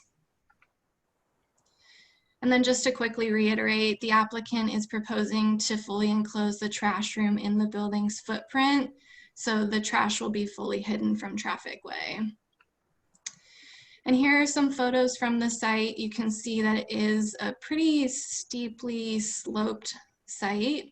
The top one is just looking straight on from Traffic Way, and then the bottom one is kind of looking at an angle. You can see the existing retaining wall along the commercial project, and then a little bit of the apartment complex, and then the home back there on the top of the hill. So the items that staff is wanting to discuss with the DRC are the overall design, the multifamily standards, and if the DRC has any more input on what we should be requiring or not requiring, the fence along the northern property line, but not the western property line, and then the landscaping, what the applicants proposed and what staff's proposed. And staff is available for questions. Thank you, Mariah. Okay, does any member of the DRC have any questions? Go ahead, Mark, I think I saw your hand. Nope. Let me just go down here. It's hard to see them all. Heather Newsom, any questions for staff? Not at this time. Thank you. Dwayne Anderson, any questions? Dwayne? Well, yeah, I'm sorry, I was muted, so I was trying to. Oh, sorry. Okay. Trying to find my voice. There's nothing major. Like, so there's going to be a drive, like a drive through the building to get to the parking. So I didn't notice on the picture. Is that going to be gated as well, or is that just open for people? I believe it's open. It looks open from the renderings, but that's something that we can double check with the applicant because I know he's here. Yeah, I don't know, just with the way things are nowadays, it seems like security and stuff is something that's, when you have something that somebody can go in and can't be seen, so easily to go into the back, it just seems a little odd. So I know there were some concerns from some residents in the area about the height of the building. Is it going to, and so, is it actually something that's going to basically obliterate the view of the sea that some people might have? I'm just curious. I think if you look at the height of the back of the building, it's probably equal to or less than the height of the adjacent apartment building and lower than the height of the hill in the back. It's a pretty steep site, and they're cutting into the site dead flat and using the topography of the site to recess that building down. So if you're at the back of that site, it's a big cut. And so if you're at the top of the slope of the back of the parking lot, you're gonna be pretty close to that top level of that building. And then if you go up the hill of the houses on the back, they're gonna be looking right over the top of that. So that's something to keep in perspective. I think some of the concerns we're hearing are primarily about the architecture and the skin rather than the mass of the building so much. Because I think the concern is that it has a modern appearance and our downtown maybe has colony styles to it. But then again, we're lacking a significant design policy for our downtown, and we have entertained both contemporary and traditional designs. So that's probably going to be your primary topic rather than view shed. Yeah, I what you said about the view thing is kind of what I thought might be the case. But yeah, the rendering with the cedar looks really nice now, but I don't know what it's going to look like in 10 years. Wood is problematic when it comes to that kind of stuff. And so, that I had some concerns about that myself. Anyway, that's the end of my questions. And I just want to add a quick note. It does meet the height standards for the downtown zoning district. I believe it can be up to 45 feet and 3 stories tall, and this is 40 feet tall. So it's within the height standards. Okay, thank you, Mariah. Let's see, it would be Mark. I don't believe you had any questions, you said. Emily, any questions for staff? Maybe one minor one. On the site plan, I see I think it would be the south property line between the parking and the structure itself. I see what looks like, let's see, yes, that level there. Lower dead center of this sheet, there's a gate that looks like it's probably associated with a fence above the retaining wall. Is that in fact the case? And then does that fence continue all the way around the parking, even at the max height of that retaining wall at the back of the parking? And if so, what does that fence look like? Okay, Mariah, we could hear you. Sorry about that. I don't believe there's any fence proposed around the parking lot. I'm not sure. Oh, down, yep, there. I don't know exactly what that's for. I think that looks like a little door. That might be a good thing for the applicant to clarify because I'm not sure about that. Okay. Yeah, we'll save that for the applicant then. Is that all your questions, Emily? I think so, and that really just has to do with, if there is a fence above that 15-foot retaining wall, I just, want to think about what that looks like. Okay, very good. I had a couple questions, and one was regarding that area where the people that are living there would drive through the building. How tall will that opening be? Could someone with a pickup truck or let's say a U-Haul truck bringing in their furniture or a delivery truck bringing in their washer or dryer, could they go through that opening? I would not want to take a U-Haul truck to that. Mariah? I'm not exactly sure. It looks like a standard. I would imagine a large truck could fit through. I don't know about a U-Haul, but that's probably a good question for Tom Jess as well, the architect and applicant. I would hope it's at least 10 feet, actually. Because if somebody has just a bigger pickup truck or taller Suburban or something. Mm-hmm. Yeah. I see a call out on the front elevation of 12.3 of that lower plate. 12 feet. Well, it's higher than 12'3", it looks like.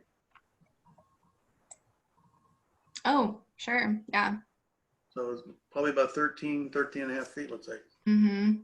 Okay, so is that allowing the U-Haul to go through, or how tall is a U-Haul, I guess is the question. I think a U-Haul would fit through a 13-foot height. Okay. And I had some concerns about that then, yeah, because they've got to deliver their furniture in the back. They can't block the traffic here in the front. Somebody moving in is going to have a problem anyway, taking it down. It looks like the door to go up to the residential is on the right. Is that Mariah? Is that correct? So you take the stairs. If you were moving in, you'd have to park behind the building where the parking is, or else you'd be blocking the street, correct? So a truck would need to do that, and then they would have to move their furniture to this door to the right of the red car that we're seeing on the screen, and they take it up the stairwell. There is also a door. Can you guys see my mouse? Oh. Yeah. Yeah. So there's a door, yeah, in the front here, and then through the trash room, but looks like those are the only accesses to the residences. Here, here, and here. Okay, so what are we looking at the top of the building where it says trash enclosures? On the south side, it looks like steps or something. You see the trash enclosure directly above it. Steps, yeah. What is that? Yeah, those are steps in that location. That's steps upstairs to the apartments? Yeah.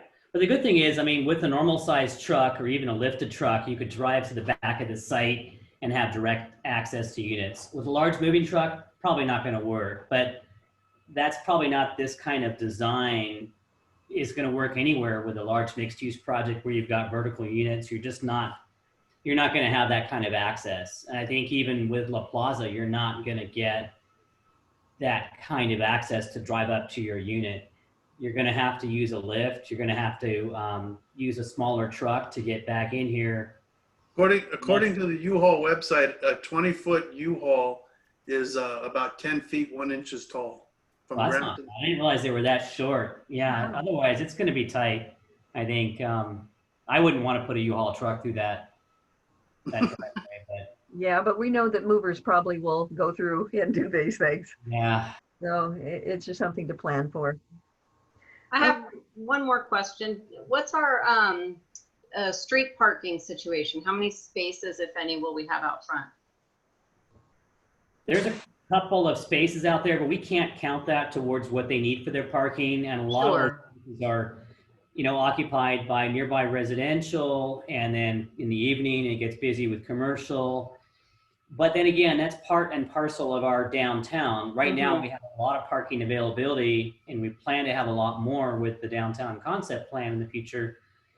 But that's something that will, in the future, will be at a premium. The difficulty here is if they comply with the state law, if they comply with the local code, there's not much else we can require. Right now, we don't require parking for commercial, and we are limited as to what we put on this project for residential. So it's kind of already set in stone without us having the ability to really push a lot more onto it. We're fortunate right now that we don't have a parking problem. There's a perceived parking problem in the area, but the reality is there's not yet a parking problem, but it could be in the future. Sure. But theoretically, if we had concern for loading and unloading, either for residential or commercial, there would maybe be at least a space or two out front that could serve that purpose. And you could preserve one by a condition on this project, I suppose, to do that for the design. But then that might be a loss for the customer parking for commercial on this site or on adjacent sites. Now, luckily, the adjacent commercial site has a rear parking lot that is vacant 90% of the time, even when commercial businesses were on. Nobody seems to like to park back there. So that's the good thing about this site. It can't use that parking technically, but the adjacent businesses can, and they should use that more. Okay, is that answering your question, Emily? I think so. Okay, very good. A question regarding what the neighbors up the hill will see.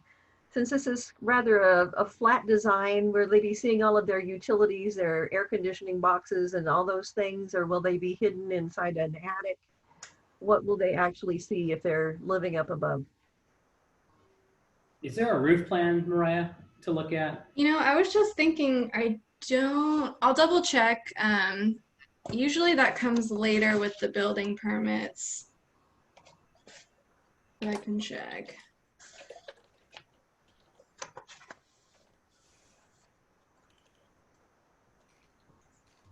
To piggyback on that, do we know, will this project require per building code solar electric?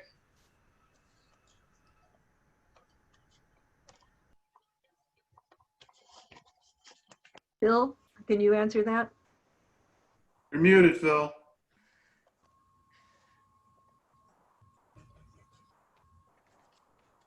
Oh, I'm muted. Sorry. I don't know the answer to that question, Emily. I'm sorry. Maybe Mark would know, or maybe the architect, the owner of the project would know. I know we do require that now for new single family. I forget how they treat mixed use. Yeah. It does look like, to kind of answer both of these questions, the applicant does have spaces on the roof for future photovoltaic panels. So it looks like they're planning on adding solar. Okay, and as far as the utilities, we don't know what that's going to look like, correct?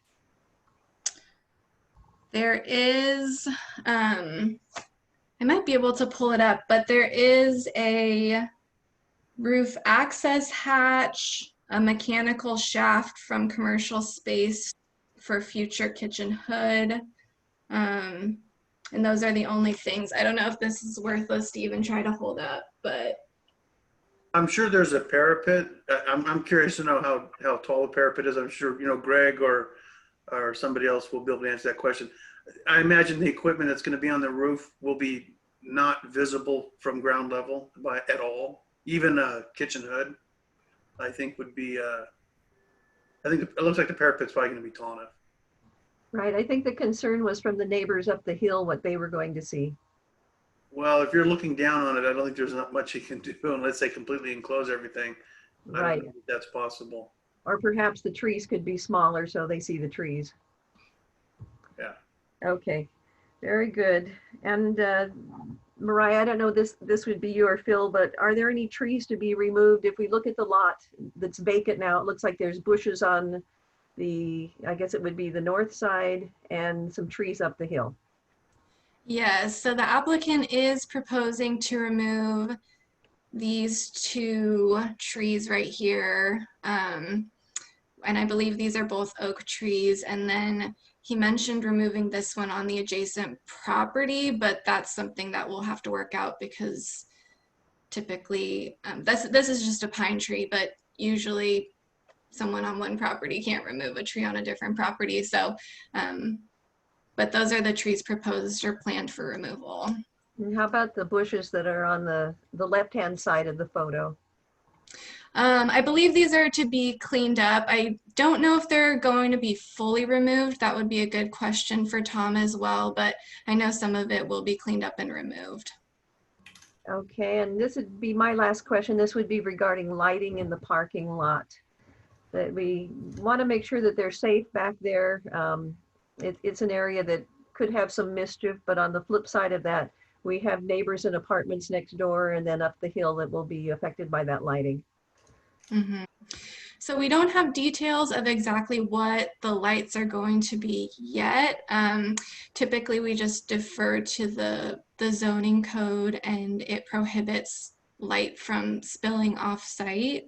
But if the DRC, has any specifics that you want to see or don't see, we can add those as well. Okay, very good. Thank you, Mariah. I'm wondering if we could speak with the applicant then and have him make his presentation if he's available.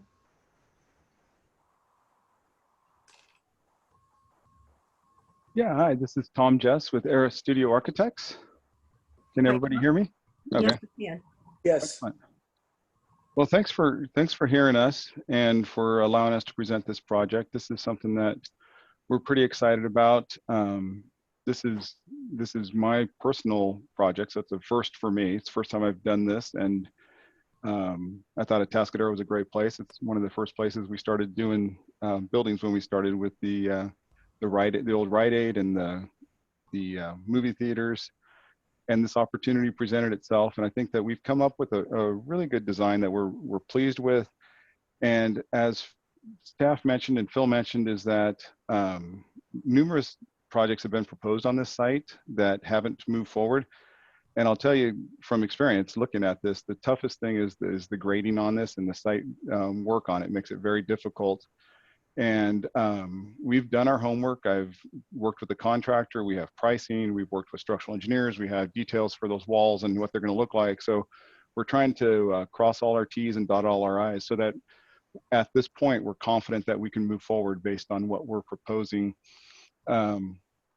And we have made a few changes along the way that we've worked with staff with, that I thought I'd bring to your attention, just so you kind of understand the thought process that got us to this point. Initially, it was 11 units instead of 10, and that was a carryover why it says 11 mistakenly in the parking lot, because there used to be 11 parking spaces in there. But what we did was we made the commercial space larger. There was one extra little unit tucked in on the ground floor, but we, at the request of staff, we made the commercial space larger and dedicated the ground floor fully for the commercial space. We also made it adaptable so that it could accommodate a restaurant. It seemed like that was something that was desired by city staff, and we felt it was a good fit. So we did accommodate that and reduce the unit count from 11 to 10. And then I'll try to answer a few of the questions that came up and see if I can do my best. So based on the physical elevation, the top of our building is going to be 30 feet below the site of the house above us. So there's quite a bit of slope. So they're going to be sitting 30 feet above the top of our building, just for reference, going across that way. There was a question about the height of the opening and what would be allowed through the garage, driving up to the parking lot. I don't know if I would take a U-Haul up there. I think one would probably fit, but it might be tight turning around up there.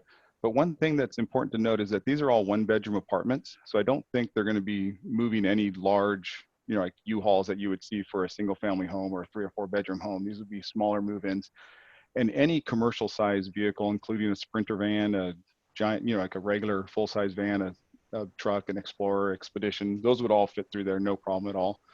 And we've increased the size of the parking lot by a few feet just to allow for truck access, and then to make sure that once you're up there, you're able to turn around. And then there was a question about the height of the parapet.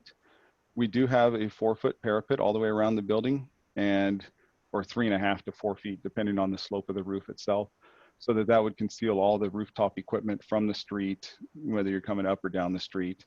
It is accurate that you would see that from the buildings above, but I'm not sure what we can do about that.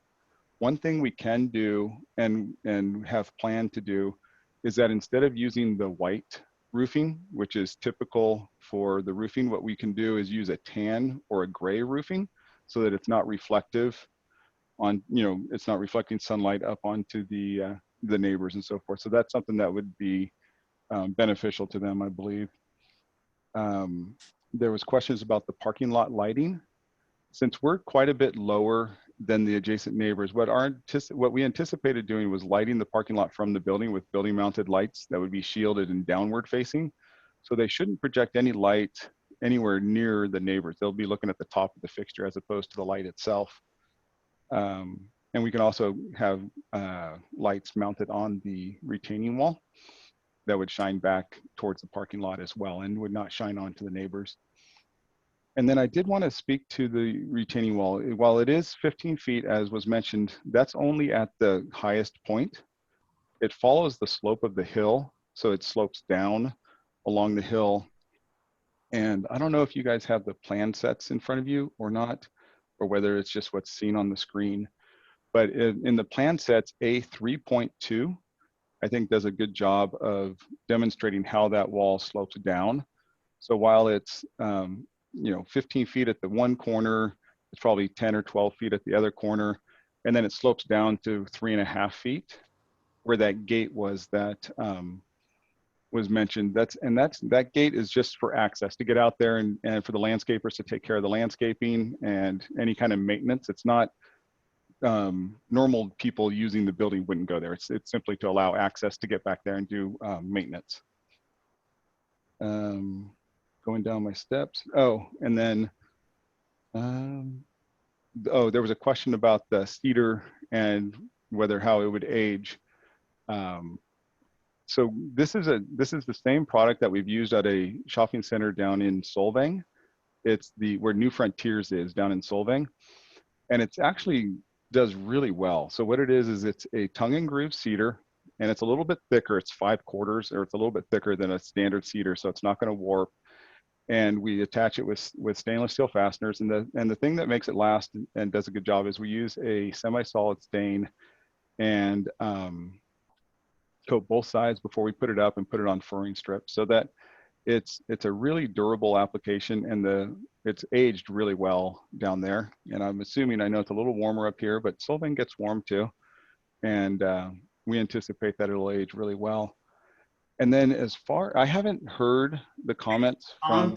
Can I interrupt for a second? Can you explain to everybody what 5/4 is? I don't think most of the committee would. So a standard cedar is 3/4 of an inch, which is 3/4.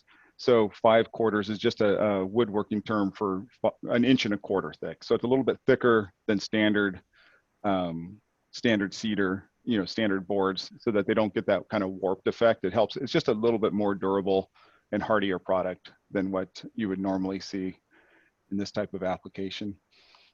And then as far as the general look and feel of the building, what we did was, it does appear to be fairly modern when you're looking at it, but to be honest, we did take the downtown design guidelines to heart when we looked at this. There's a clear base, a shaft, and a capital to the building, a top to the building.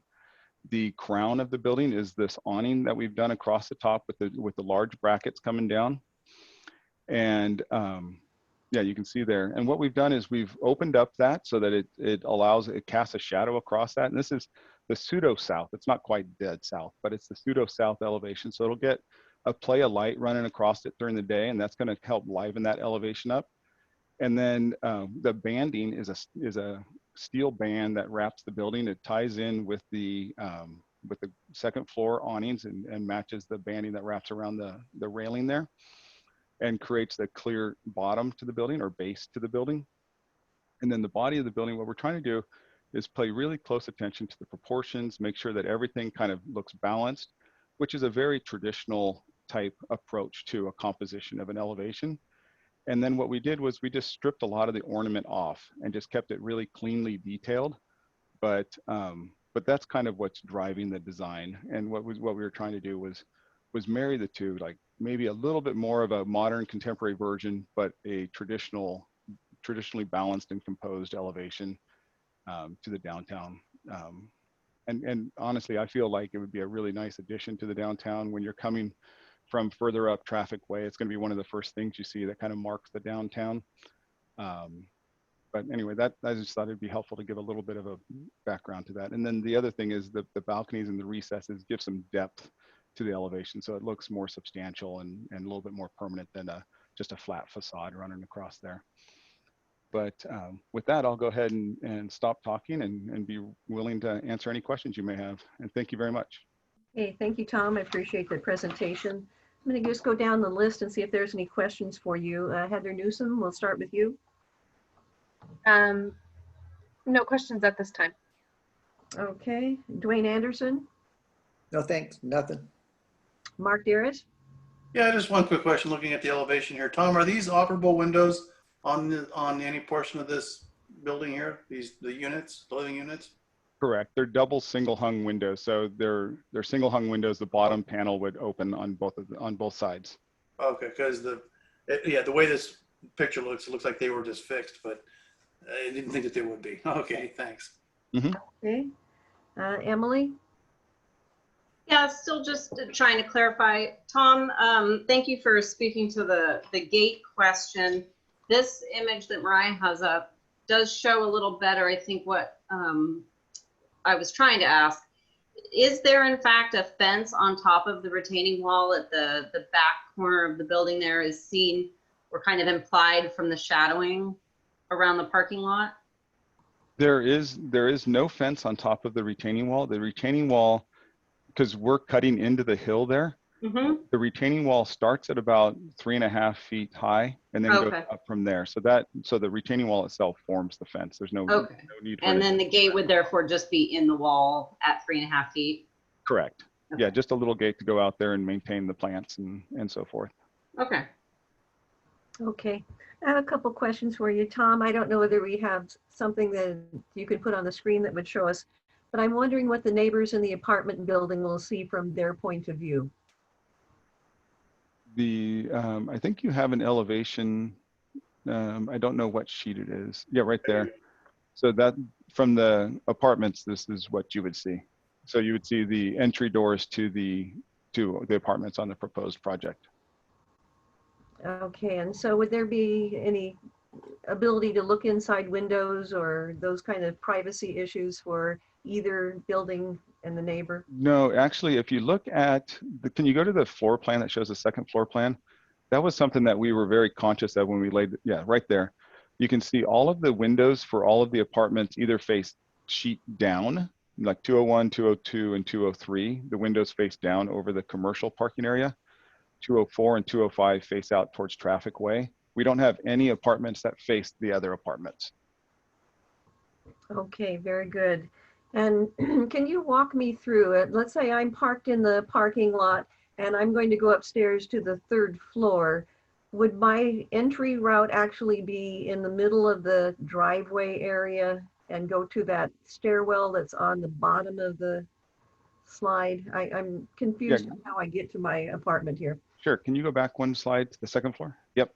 So you see, you guys can't see my cursor, but anyway, so you would walk right where it says patio in that walkway. And that's an extra wide walkway that we did there so that you're not walking right in front of the people's doors. So you can see that's an 11-foot wide walkway. So it's almost like a little small patio space. You would walk out there and then turn the page and go down to stair number 1, which is between 202 and 203. And that stair would take you up to the 3rd floor. Okay, so my question would be, how would we make this as safe and secure for those coming in at night? Let's say they work shifts or work or whatever they do, so that they're very safe since the actual driveway area is not gated. Well, everything would be lit. There wouldn't be anything there wouldn't be any dark spots. And then, to be honest, we can put a gate. I don't have an objection to doing a gate. I just hadn't thought about doing that, but it would be a lit walkway. Everything would be lit. There wouldn't be any dark spots in the parking lot. And okay, very good. it would take some effort to walk up that driveway, but it would. It's just we're trying to cover all contingencies here, Sure. so I have to ask you these things. In terms of the trash, how will that trash actually get out to the street, or how will the trash truck actually go inside to get it? So you can see that area right in front of the trash. We've left that level and we didn't start the ramp until we got past the trash. So the trash could be wheeled out to the curb cut area and picked up right there in the street. So those would be individual cans and not a dumpster. We're anticipating the dumpster. We haven't worked that out with the trash company just yet, but we're anticipating a dumpster. And a 1.5 yard dumpster would be adequate for residential. If there's a commercial user that's going to be a heavy trash user, we may have to increase that. But the 1.5 yard dumpsters can be wheeled out fairly easily. Okay, and so there's space there for some kind of recycling or not? Correct. Yeah, we have a space for recycling, a space for a trash can, for trash as well. And then we also created a place for organics, just in case that becomes a thing. Sure. Yeah, if you have a restaurant especially. Correct. Okay, in terms of the retaining walls and the walls on either side, I'm confused about this a little bit. It looks like your walls are actually going to be white, unless they're changed to a different color, which is proposed if landscaping can't be put in to drape down or grow up. So I have some concerns about that this is an ideal graffiti area. So, yeah, so we anticipated that if you can go to the rendering, I think you can kind of see a little bit in there. Oh, it's not on this rendering. It's on the rendering in our plans. It's further to the left, you can see it. but maybe underneath the garage. They're kind of a gray color is what we were anticipating, like a medium gray for that. And the reason that we're proposing to paint them is just for that same reason, is that if we leave them block or concrete and they get graffitied, it's really hard to patch. But if we, I mean, we can put an anti-graffiti coating on it, but our thought was that we would paint it a medium gray so that if there is graffiti, it's easy to patch the paint and then it would match. Okay, so this would be just concrete. It would be a smooth finish. There wouldn't be any texture to it that might defer or make it so it's harder to spray paint or whatever they do, correct? Or is this? Yeah, so we're either going to do concrete or concrete block, one or the other. And either one would be a painted finish, you know, like a gloss painted finish to make it easy to clean. Okay, and on the retaining wall that would be at the back of the property, is there a large lip on that? In other words, does it stick up for the people up above that would see the actual wall sticking up there? No, just less than a foot. And the only reason it sticks up a little bit is just to help with the drainage, so that we can create a V swale behind it. But no, it's just a little bit above grade. Like I said, about a foot above grade, just to allow for that drainage to happen behind the wall. Okay, and are you proposing, I know I had seen on one of the drawings, you're proposing 4 or 5 oak trees and the neighbors are objecting. Is there another alternative that you would consider? To be honest, the oak trees I just thought would be a nice amenity. It's not something that we have to plant, or that I honestly thought that they would appreciate that because it would help shield the parking lot from the neighbors. If oak trees are an issue, I'm happy to plant shrubs or bushes, something lower. We're fine. We're completely open. It was literally just to try and screen the parking so the neighbors aren't looking at the parking lot. Apparently it is an issue for the neighbors in terms of view. It's Well, as they grow taller. Yeah, we want to be a good neighbor, so we don't have any objection to switching that to something lower. Okay, very good. Thank you for answering all those questions. I'm going to Thank go you. ahead and open this up to the public. Do we have any calls coming in or anybody on the Zoom that would like to speak on this item? Yes, we have one participant in Zoom, Greg Rabat. Okay, go ahead, Greg. Can you hear us? Yes, we can. Thanks for having us this afternoon. We decided to make it kind of convenient for all of us, and we've got 3 neighbors together up at my house on Rosario. We've got Kendra and Gina and myself, Greg Rabat. I think Kendra is directly behind this project and probably has the most impact from some of the issues. Yeah, so hi everyone, my name is Kendra Okus, and we have the property that is directly behind, I guess that would be west, the northwest corner of this proposed project. It's the White Colony House that overlooks town. And just been listening to what everyone has to say, and honestly, our biggest concern initially was the fact that the building was proposed to be 3-story, and you know, it's hard to visualize 40 feet high and what that would actually block view-wise. But when our house was built in 1917, it was built to take in the views of town, City Hall and Sunken Gardens, and along with Greg's house next door and some of the other colony homes that sit on the hill overlooking this particular property. So I am still concerned, even though a couple of people addressed it, Roberta, thank you, for what we would be seeing from our vantage point. And I still am concerned that this is going to block maybe not the view of City Hall per se, but you know, Sunken Gardens, which sits at a much lower level from us that we can currently see. I would hate to lose that view. But also what then becomes our view, which would be the rooftop of this building and potentially 10 air conditioning units. That's not exactly what we would like to be looking at, for sure. So that is still a concern. And I know that the trees were addressed and could be removed from the plan, thank you. But mostly it's not because we didn't appreciate the attempt at maybe softening the back view of the property, but the height that those trees would eventually become, and that will definitely block all of our view. So I appreciate your suggestion of maybe planting something that wouldn't grow very high. So summing it up, our concern is still what our view would be, what this would be blocking from our view. And then, you know, the three neighbors here, we do have some other concerns as well, but I don't want to. Go ahead and take a couple. Okay. So. Thank you, Kendra. Let's go ahead with, was it Gina next? Kendra's still speaking. Okay, go ahead. So I just wanted what we can do to address my first concern, which is the view. Okay. Any other concerns?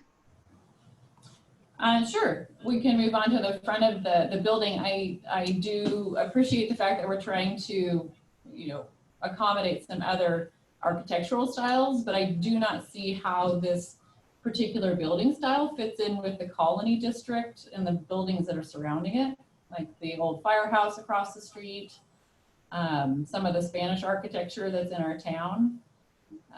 So as far as the design review committee goes and what this building actually looks like, it doesn't look very Colony to me.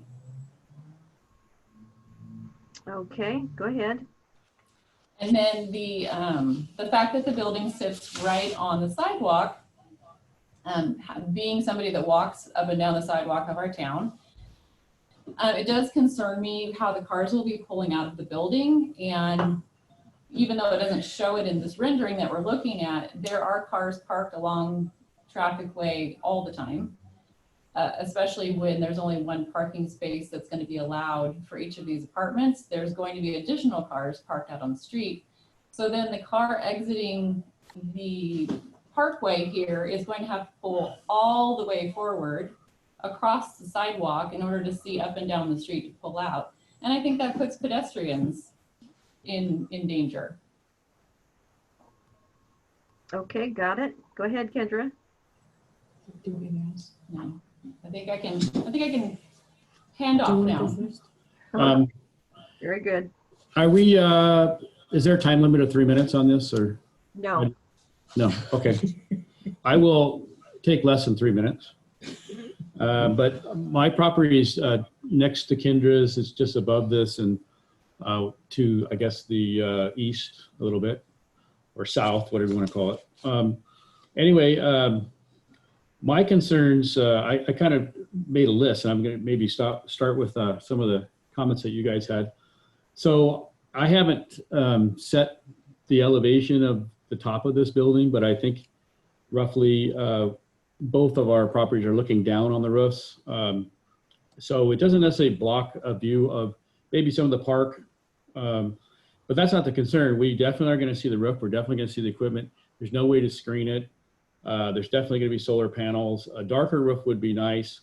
I don't think there's anything you can do about it, but that is a concern. I just wanted to say also that I'm okay with the use and density of the 10 houses and developing the property. The parking concerns me primarily because I've been on this property now for 15 years and I'm directly above the apartment building. So I get to watch the trash collection, where people park, how they're using it downtown. And what's happening in the apartment building is we've got people in smaller units and they've got 2 and 3 cars.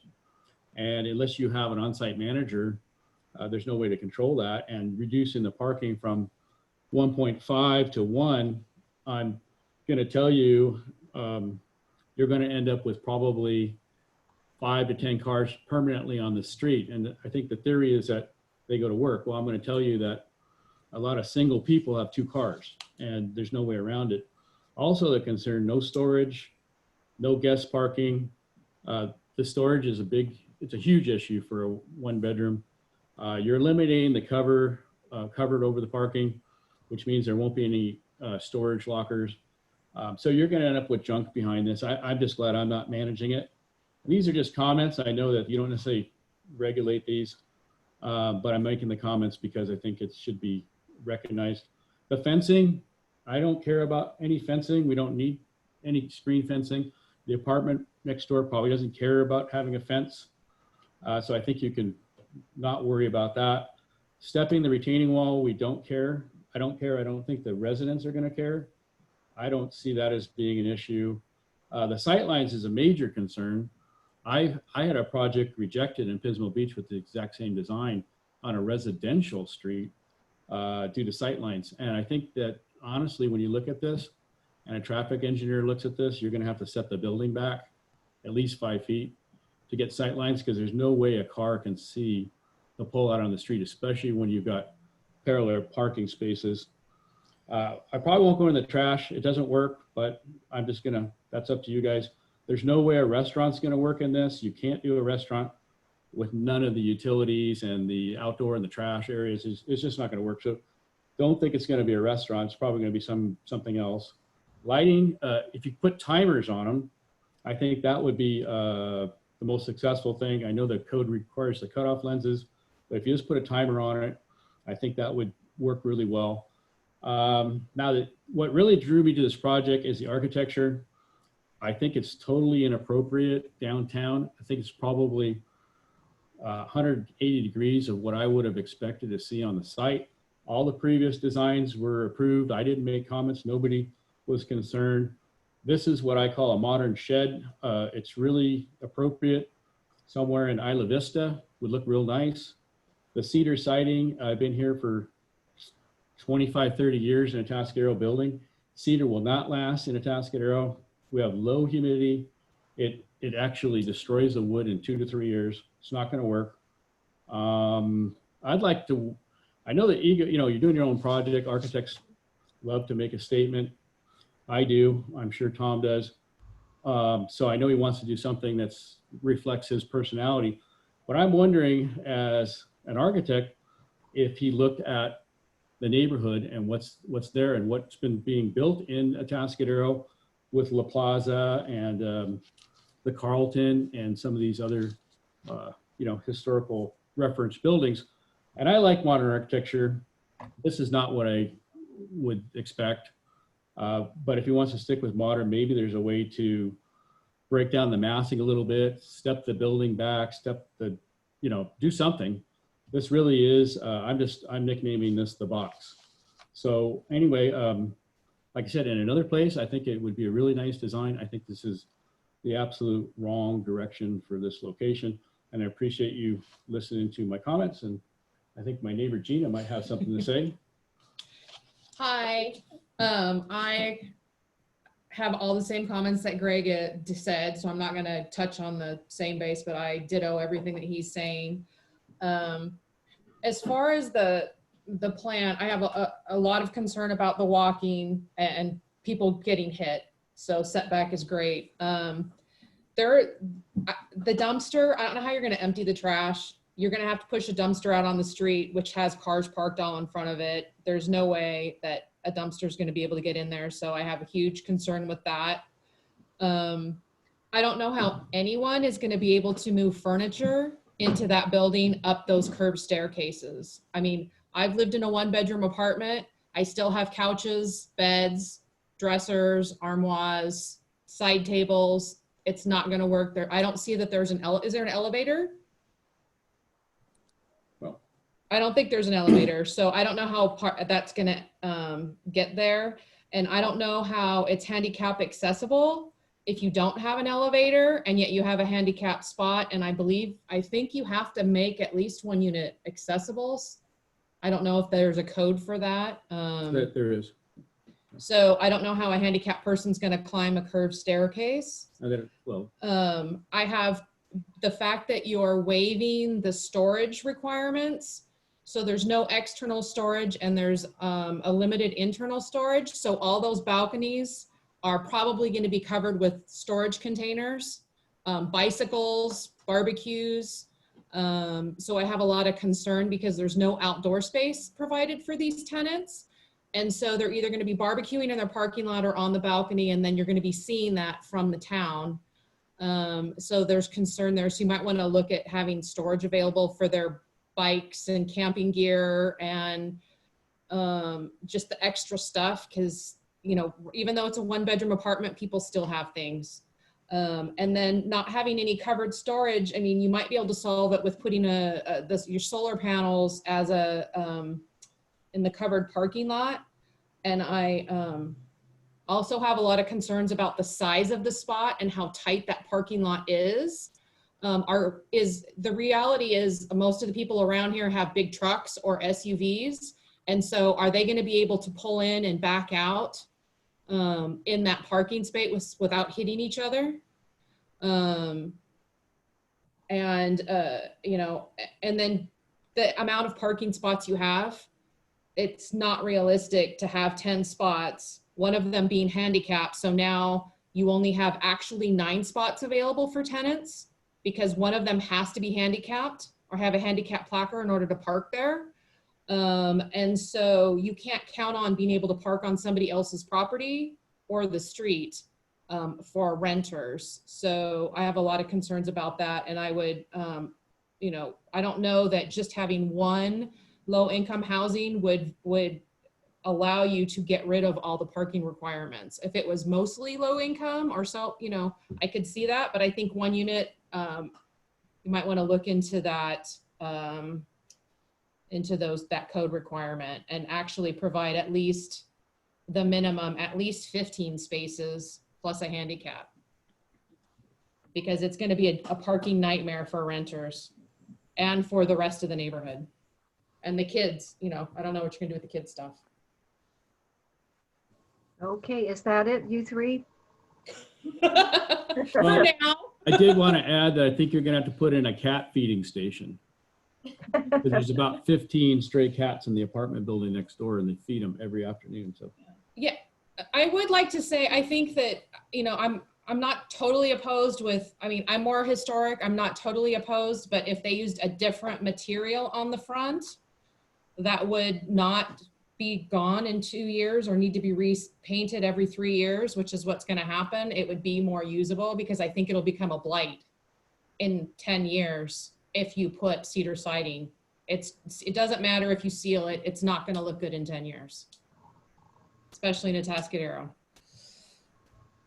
Okay, if you're done, I'm going to go ahead and close the public comment. This is your last chance to speak here.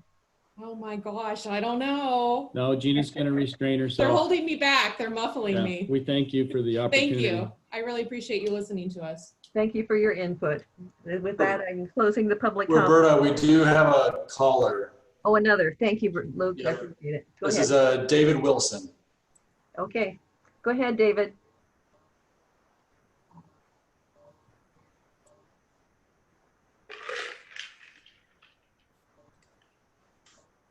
David, are you there? He appears to be muted, I think. Oh, maybe, yeah, he is. I'm trying to unmute him right now.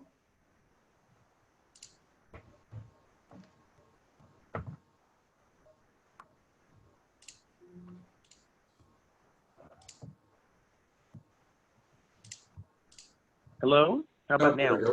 We can hear you, David. Oh, good. Thank you very much. I thought I was going to get locked out after 2 hours.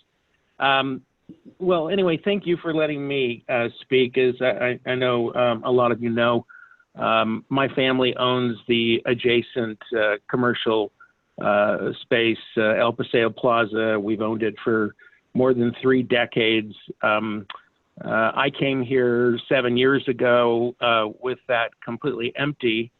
And we recognized that we had to go with the flow of what was happening in Atascadero, or the property would languish and flounder.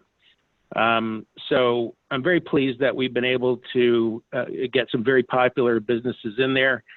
We just opened up last week an astonishing new sushi bar. I really have to take exception to a comment made earlier that our parking lot is 90% vacant at all times. That nothing could be further from the truth. That may be true during the daytime when things are quiet, but now most of our businesses, including my wine tasting room, the Central Coast Distillery, and now the sushi bar, are largely evening businesses. we have quite a lot of parking in the back, and I'm really very pleased that we don't have to grab a lot of parking spaces off of the street. But the idea that, first of all, a building would have 10 apartments and only 10 parking spaces and also have a commercial space, there is no question that, first of all, many of those folks are going to have multiple cars, 2 if not 3. They're going to wind up out on the street.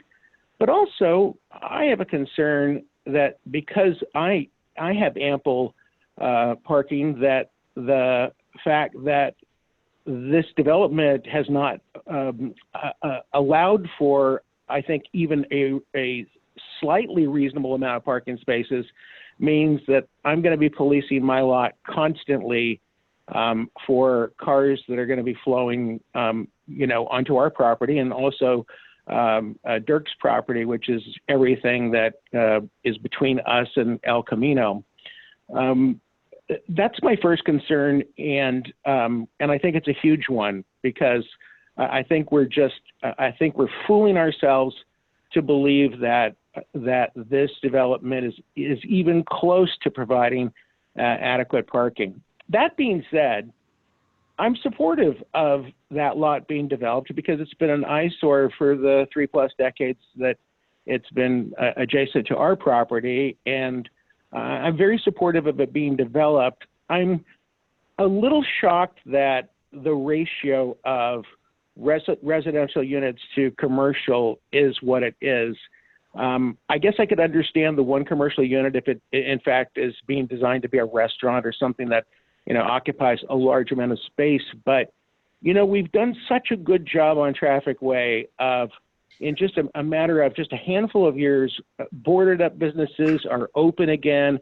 Everything's been rehabilitated. We've got a vibrant evening business and places for people to go. And then you get to the end of our building, and then you have this sort of, and I mean no disrespect, but kind of an oddball kind of a project that is a densely packed apartment building that has a kind of a token commercial space. We would love to see, rather than one large space, for instance, down below, maybe 2 or 3 smaller shops, so that we can continue going down the street and having some life on Traffic Way. Because as you know, if you're looking up Traffic Way from El Camino Real, by the time you get to our building, it just goes dark after that. And yet a lot of people are now walking on the street. The street has come alive. And if we're going to transition from our commercial plaza to residential, then let it be a gentler transition than just, 10 apartments with a commercial space below. So, those are the things that mostly concern me. As far as the architecture is concerned, I don't have any strong feelings one way or the other about it. But I do have these other concerns. And one last thing I wanted to mention is, because we have 3 businesses that are entertaining guests at night, that are helping to bring back life in downtown Atascadero, I have a real strong concern that 10 units that are now going to be looking down on our property, are they going to be okay with the fact that this is an area that has, for the past, handful of years now, has become a place to go in the evenings? Or are we going to start getting complaints about the fact that we're doing what we've been doing, and I think successfully? So anyway, those are my 3 cents worth. Thank you. Appreciate it. Luke, is there anybody else that would like to call in or attend? We have no one else wanting to speak.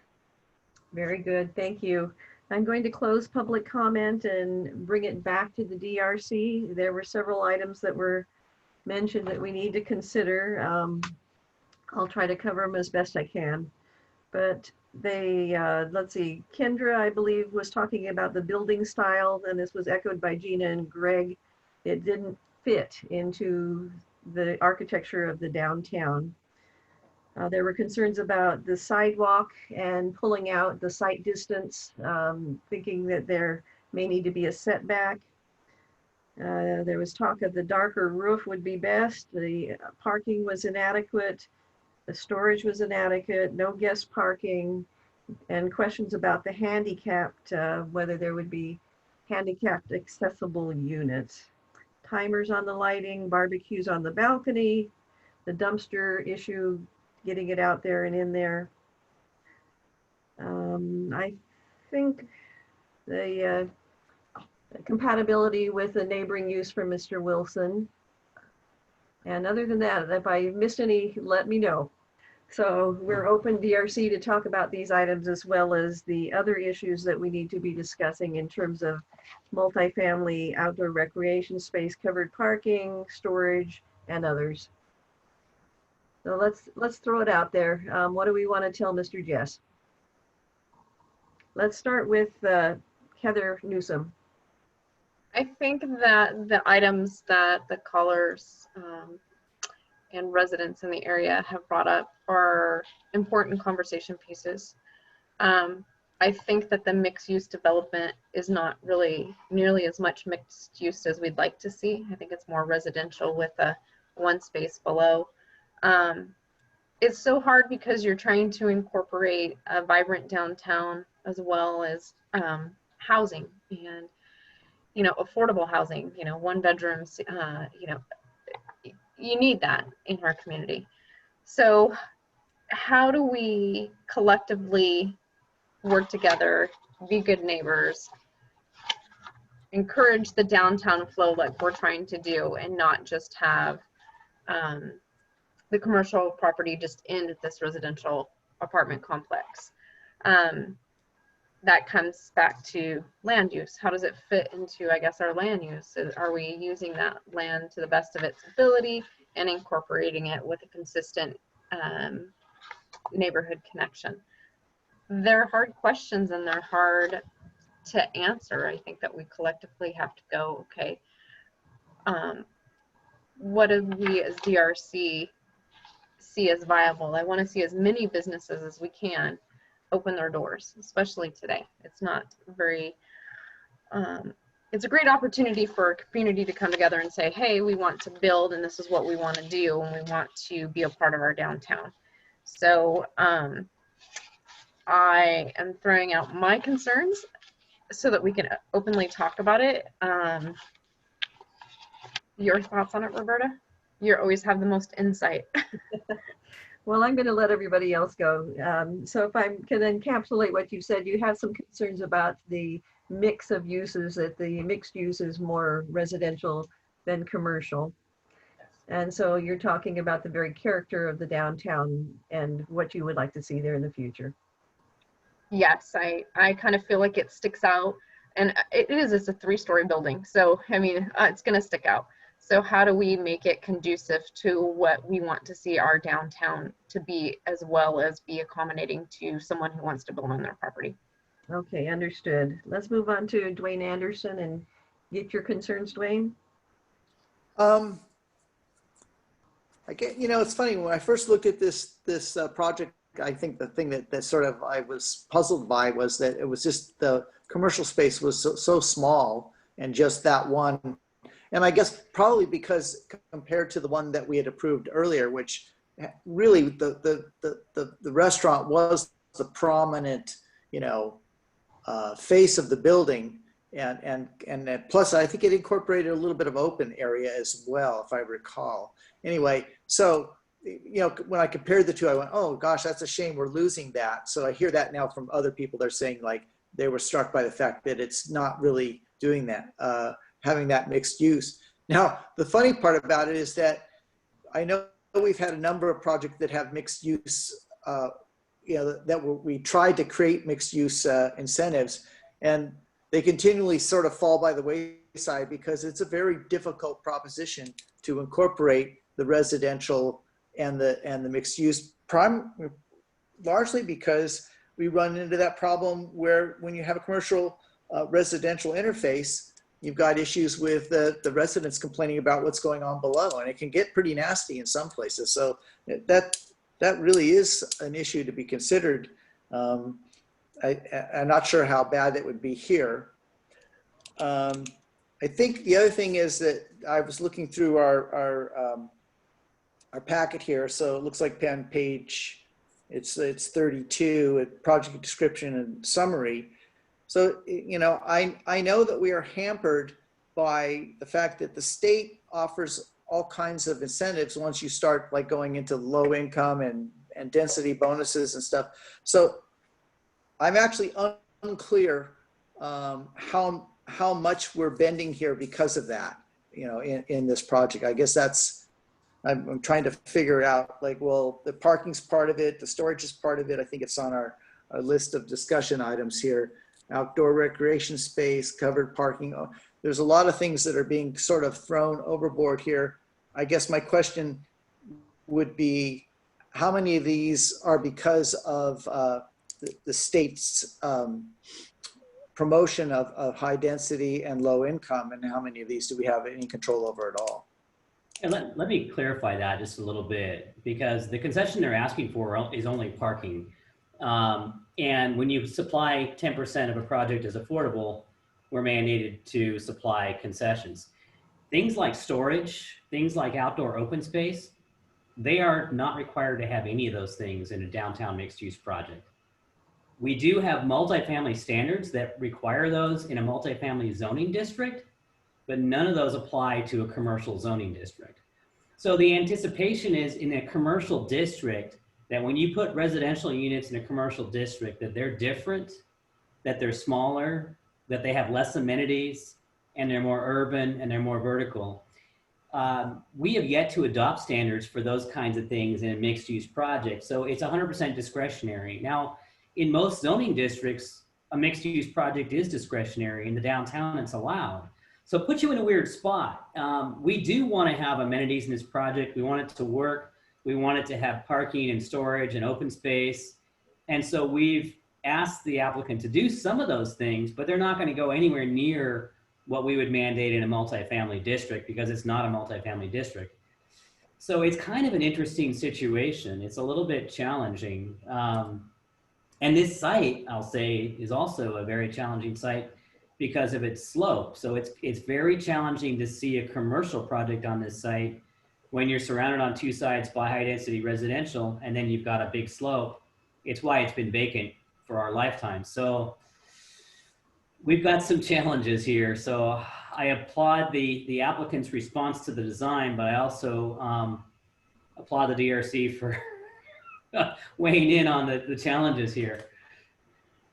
Well, thank you, Phil, because I mean, you actually did a good job of clarifying, because there seem to be so many things here that we're trying to juggle, you know, so many concerns, as it were. And so, yeah, it appears that because it's in the commercial district, there's a whole lot of things that we've sort of, you know, there's a whole bunch of other projects and buildings where we're not requiring any of this stuff already existing. So that clarifies it, helps a lot. So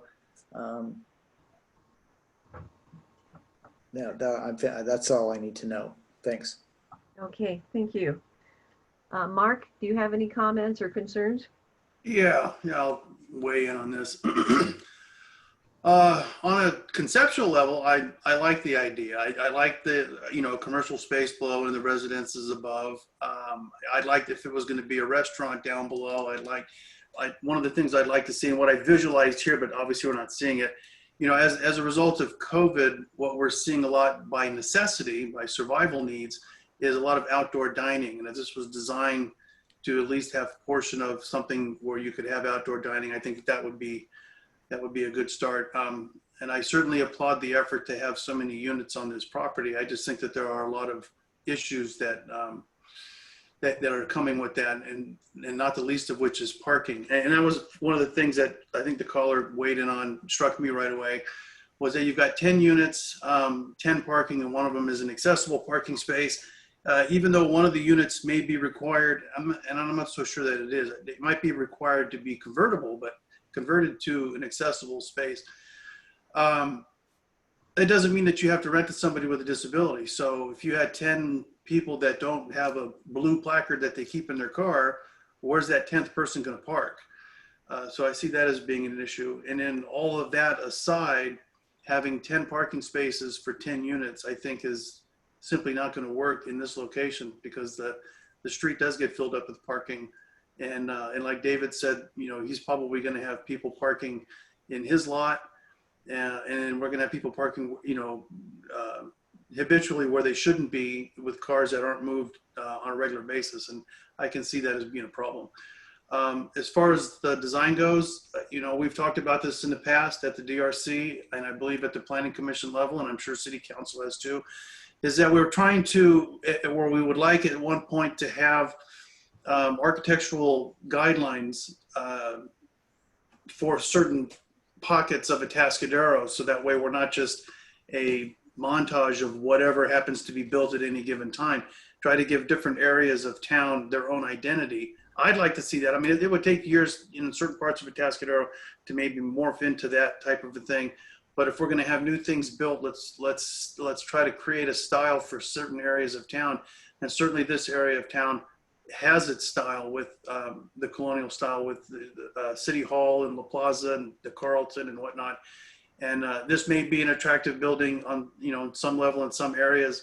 But yeah, I would have to agree that it's not necessarily appropriate for this location. So the parking egress, getting out of that, that was a good point that somebody brought up. If you ever exited the parking lot that's directly across traffic way across from the Carlton, I guess that's the Carlton's parking lot. As you're coming out, there's that building right to your left, and that is the same sort of issue. You have the building that's sort of blocking your view, and then there's cars parked in the street.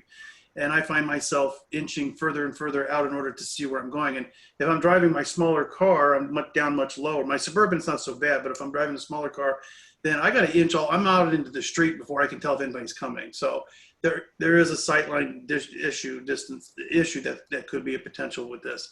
So so just to, I guess, to summarize, is the architectural style, I think it needs to be more compatible with downtown. I don't think one space per unit is going to be adequate. I think there needs to be at least a few guest parking spaces. The parking egress is an issue. And then the dark roof that somebody had mentioned, I think is a great idea. That would certainly soften it for anybody that has to look down on top of it. Anyway, those are my comments. Okay, thank you. And Emily, go ahead with your comments, please. Yeah, I just want to ask staff really quick, just for clarification. In the downtown commercial, as well as there being no requirements for many of the things that have been brought up, is there specifically as well no requirement, minimum or maximum, for the commercial to residential ratio for mixed use? There's not. That's completely open. Yeah, especially interesting that this particular site is we're at the edge of the downtown and we're adjacent to residential, but there's no requirement. So it could be a token little space that isn't really going to be worth anything, and we still have to say, okay, it's a mixed use project. Now in this particular case, when this project first came in, the commercial space was smaller, and we did ask the applicant to make it larger and to make it viable and to make it restaurant ready, because that's where the demand is these days. And they've done that. So the question is, on a site like this, could you make it bigger and still fit the driveway to the back of the site? Nobody really uses second floor commercial space much anymore. Office space is on the decline as people are working from home a lot more, even after COVID. So then you're really to retail, restaurant, maybe office, and where can that fit on this site? So it's a challenge on this particular site, regardless if you had a third story or not. But having parking on the site and having a driveway on the site and having the slope on the site makes it certainly challenging. So I think as staff offered some grace on that end, but the answer to your question is there's no direction on what's appropriate in terms of square footage, other than the fact that generally on the ground floor, it's supposed to be commercial. And so that's what's the case here, is all of the ground floor is essentially dedicated to the commercial, with the exception of the entry and hallway to access the upstairs.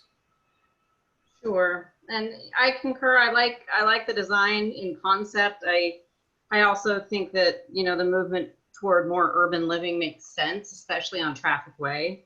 I think that whole section of town is really going through a renaissance, and I feel like this concept makes sense there. I myself would like to see more commercial, but I understand that's difficult. Is there any precedent either in the La Plaza project or anywhere else downtown that you can think of for the reduction in storage, of the storage requirement specifically on a per unit basis? I think we'd have to take a look at what we did in La Plaza in terms of the amount of square footage per unit to answer that question on precedent. But like I mentioned before, there's not a standard on it. We could take a look and see what we've done elsewhere. With these units being particularly small, in other words, smaller bedroom count, it may not be as significant of an issue. Luckily, we do have 3 storage facilities just down the street on Traffic Way. Yeah. I myself, I have more concern for the storage issue perhaps than I do honestly for the parking issue. I think with the tendency toward, or the growth toward more urban living, I think cars are going to become less necessary, or hopefully will become less necessary. And I think one space per unit makes sense if it, you know, weren't for the fact that we have that handicap space that reduces that total. I would be comfortable with 1 per if it was perhaps designated and not reduced by that handicap. But the storage is concerning to me, the lack of storage space and the fact that this will be such a prominent building downtown. I don't particularly like the idea of, and am concerned with those balconies becoming cluttered and unsightly. Other than that, I am, you know, generally a fan of the more industrial style, modern architecture. If this leaned more that direction and had a little bit more architectural interest, I could see it fitting a little better downtown. Okay, thank you, Emily. All right, I have some concerns about it as well, and they were raised by the neighbors. That the site distance and the safety issues are really primary for me, that we have to think about that, the cars coming out and going across that sidewalk, as Mark said, inching forward to make a left turn onto Traffic Way to head east and so forth is going to be a problem. If the bottom of the building, and correct me, I don't know how to say this in architectural terms, I'm not an architect, but if they were set back and the sidewalk was wider, and then the residential areas could come out above there like a awning almost to shade those spots, it might be more compatible for outdoor dining. It would be safer for those exiting from the parking lot. Mark, maybe you can help me out. I don't know the terms to use, but I think you understand what I'm saying. Yeah, no, in fact, that's exactly what I was envisioning. If the lower level was just what was pushed in, and then the second floor just essentially cantilevers over it. Maybe there might be room for a couple of support posts if that was necessary, but I think it's with the right structure, you can cantilever enough of a distance to make that a safe pushback on the lower floor. And then you can have the outdoor dining area that I was talking about. I think that will lend itself to that. But no, I like where you're going. Go ahead. Okay, and when I think of like an arcade maybe down there, I don't know, with the arches or other ways that it makes it feel like it's part of the building, but your outdoor space is incorporated into the building area. And so this would be an architect's goal to make this look right, that I can see taking off the cedar and putting on, let's say, brick, so it's compatible with the old firehouse building across the street, for instance. I'm not a fan of the white on the back with the colored on the front. I think it looks like something I don't like. I don't know how to explain, but it doesn't look right to me. So I'd like to see the whole thing one way or the other, whether it's all stucco and all white, or it's all brick or all cedar, whatever it may be. I would prefer that. This just looks like it's unplanned. It looks accidental almost. And I do agree that cedar is probably not an appropriate building material for an area that's in the sun, and Atascadero gets hot, as we all know from this week. So I'd like to send this back to the planner and to the owner and see if he could bring back something to us that's a little bit more compatible with the downtown. I don't care what style he uses, if it's industrial, if it's, you know, colonial, whatever. We'll give it a look. But I think that having it cantilevered out might be part of the problem, and that would solve the part of the problem. I do have concerns about that trash issue and pushing that dumpster out to the front. I think this is not something we want to see on our street. I don't think it'll work. So I have concerns about that. The parking is just too tight in the back. I don't know how you can do anything with that. It is what it is, unless that's the property line. If you could pull it back and grade it a little further back, but then the neighbors up above would be even more unhappy about it, I imagine. So it might be something he'd have to put into his tenancy agreement, that they have one car. In terms of having a handicap parking spot, if it's required, then it's required. But it does seem odd that it would be required when these are all upstairs and there's only stairs and no elevator. So I'd like to see that issue resolved one way or the other. It's either handicapped accessible or it doesn't have that parking spot. And I don't know if there's room to turn around. This is a concern. I don't know. That would be something Public Works could work with and make sure those parking spots are really valid parking spots. And there is a way to get in and a way to get out with a pickup truck or a Suburban or other vehicle that might be driven into there. Let's see. I think that about handles it for me. I think you've heard from all of us. Phil and Mariah, is there any questions that you have for us that we can clarify for you? Because I know this is a lot of information. I think we heard it very clearly. We'll get a list cleaned up for the applicants and work with them on bringing back some changes to the design review committee. Parking is going to be the most challenging. That's where we're kind of tied, where our hands are tied on that for this housing situation. But I will tell you that the accessible space he's got back there is only upon demand. In other words, if someone moves in with that need and they can demonstrate that need, then we need to supply it. But if not, it's going to remain a space usable by all. So yeah, Phil, if I can clarify for Roberta at least, but I don't know if anybody else noticed that second floor, the rooms 201, 2, 3, 4, and 5 whatnot, those are directly accessible from that parking lot. So there are no stairs to get to those units. So one of those could potentially be made accessible. Looking at the floor plan, I don't see that they are, especially the restrooms, bathrooms. But in any case, it is possible. So there's no stairs getting to those. So I just wanted to point that out. Good point. Thank you.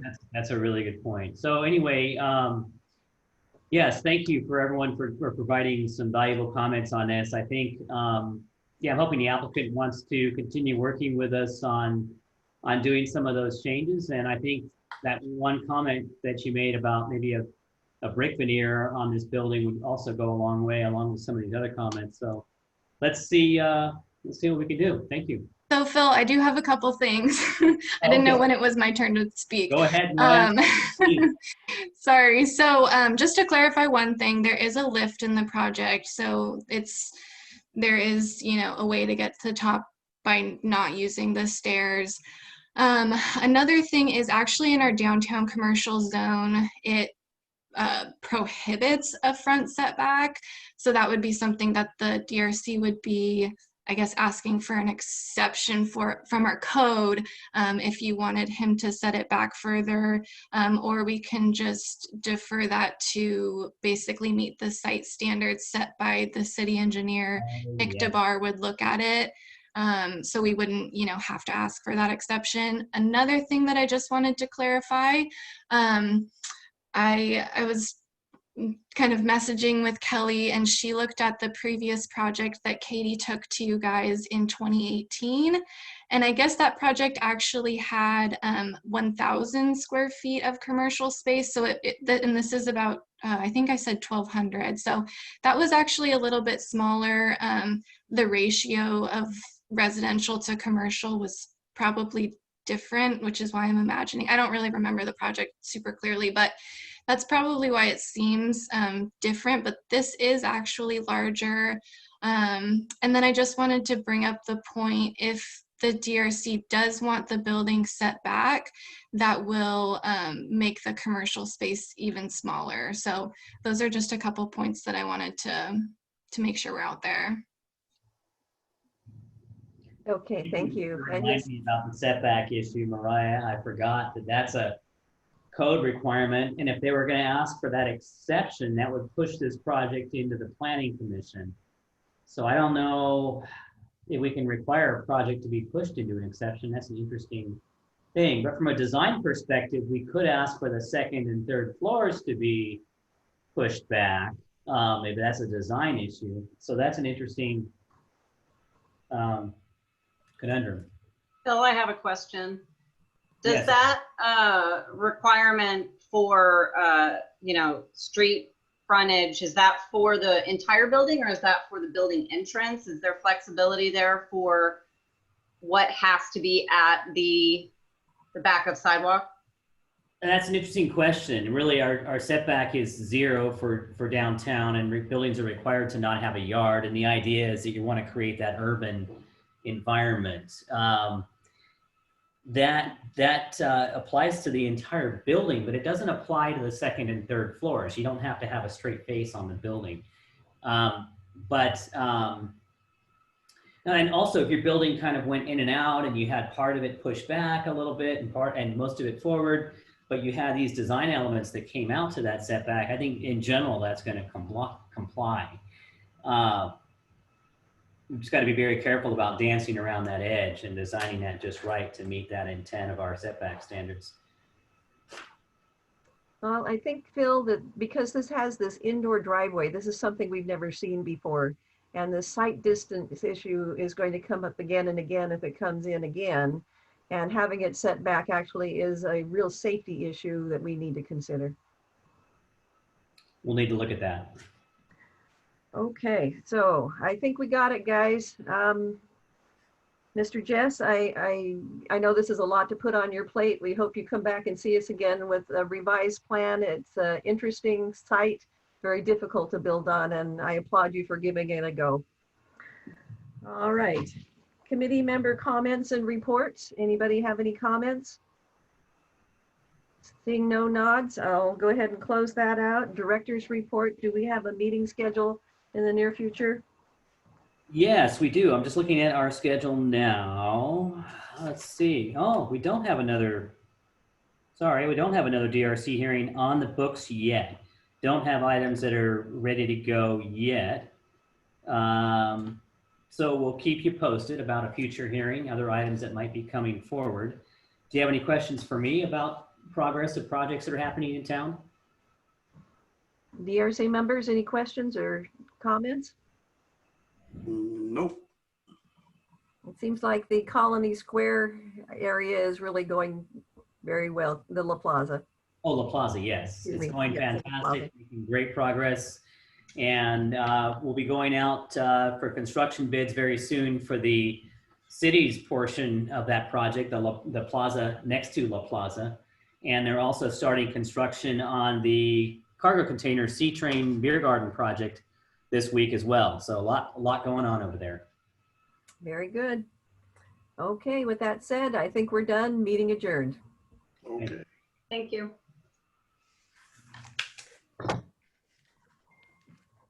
Bye-bye, everyone. See ya. Have a good day.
animal ones still a lot. Because they don't fit into all the definitions that we have. So we have to kind of shoehorn it into a definition. It's not really kennel, it's not really animal hospital, it's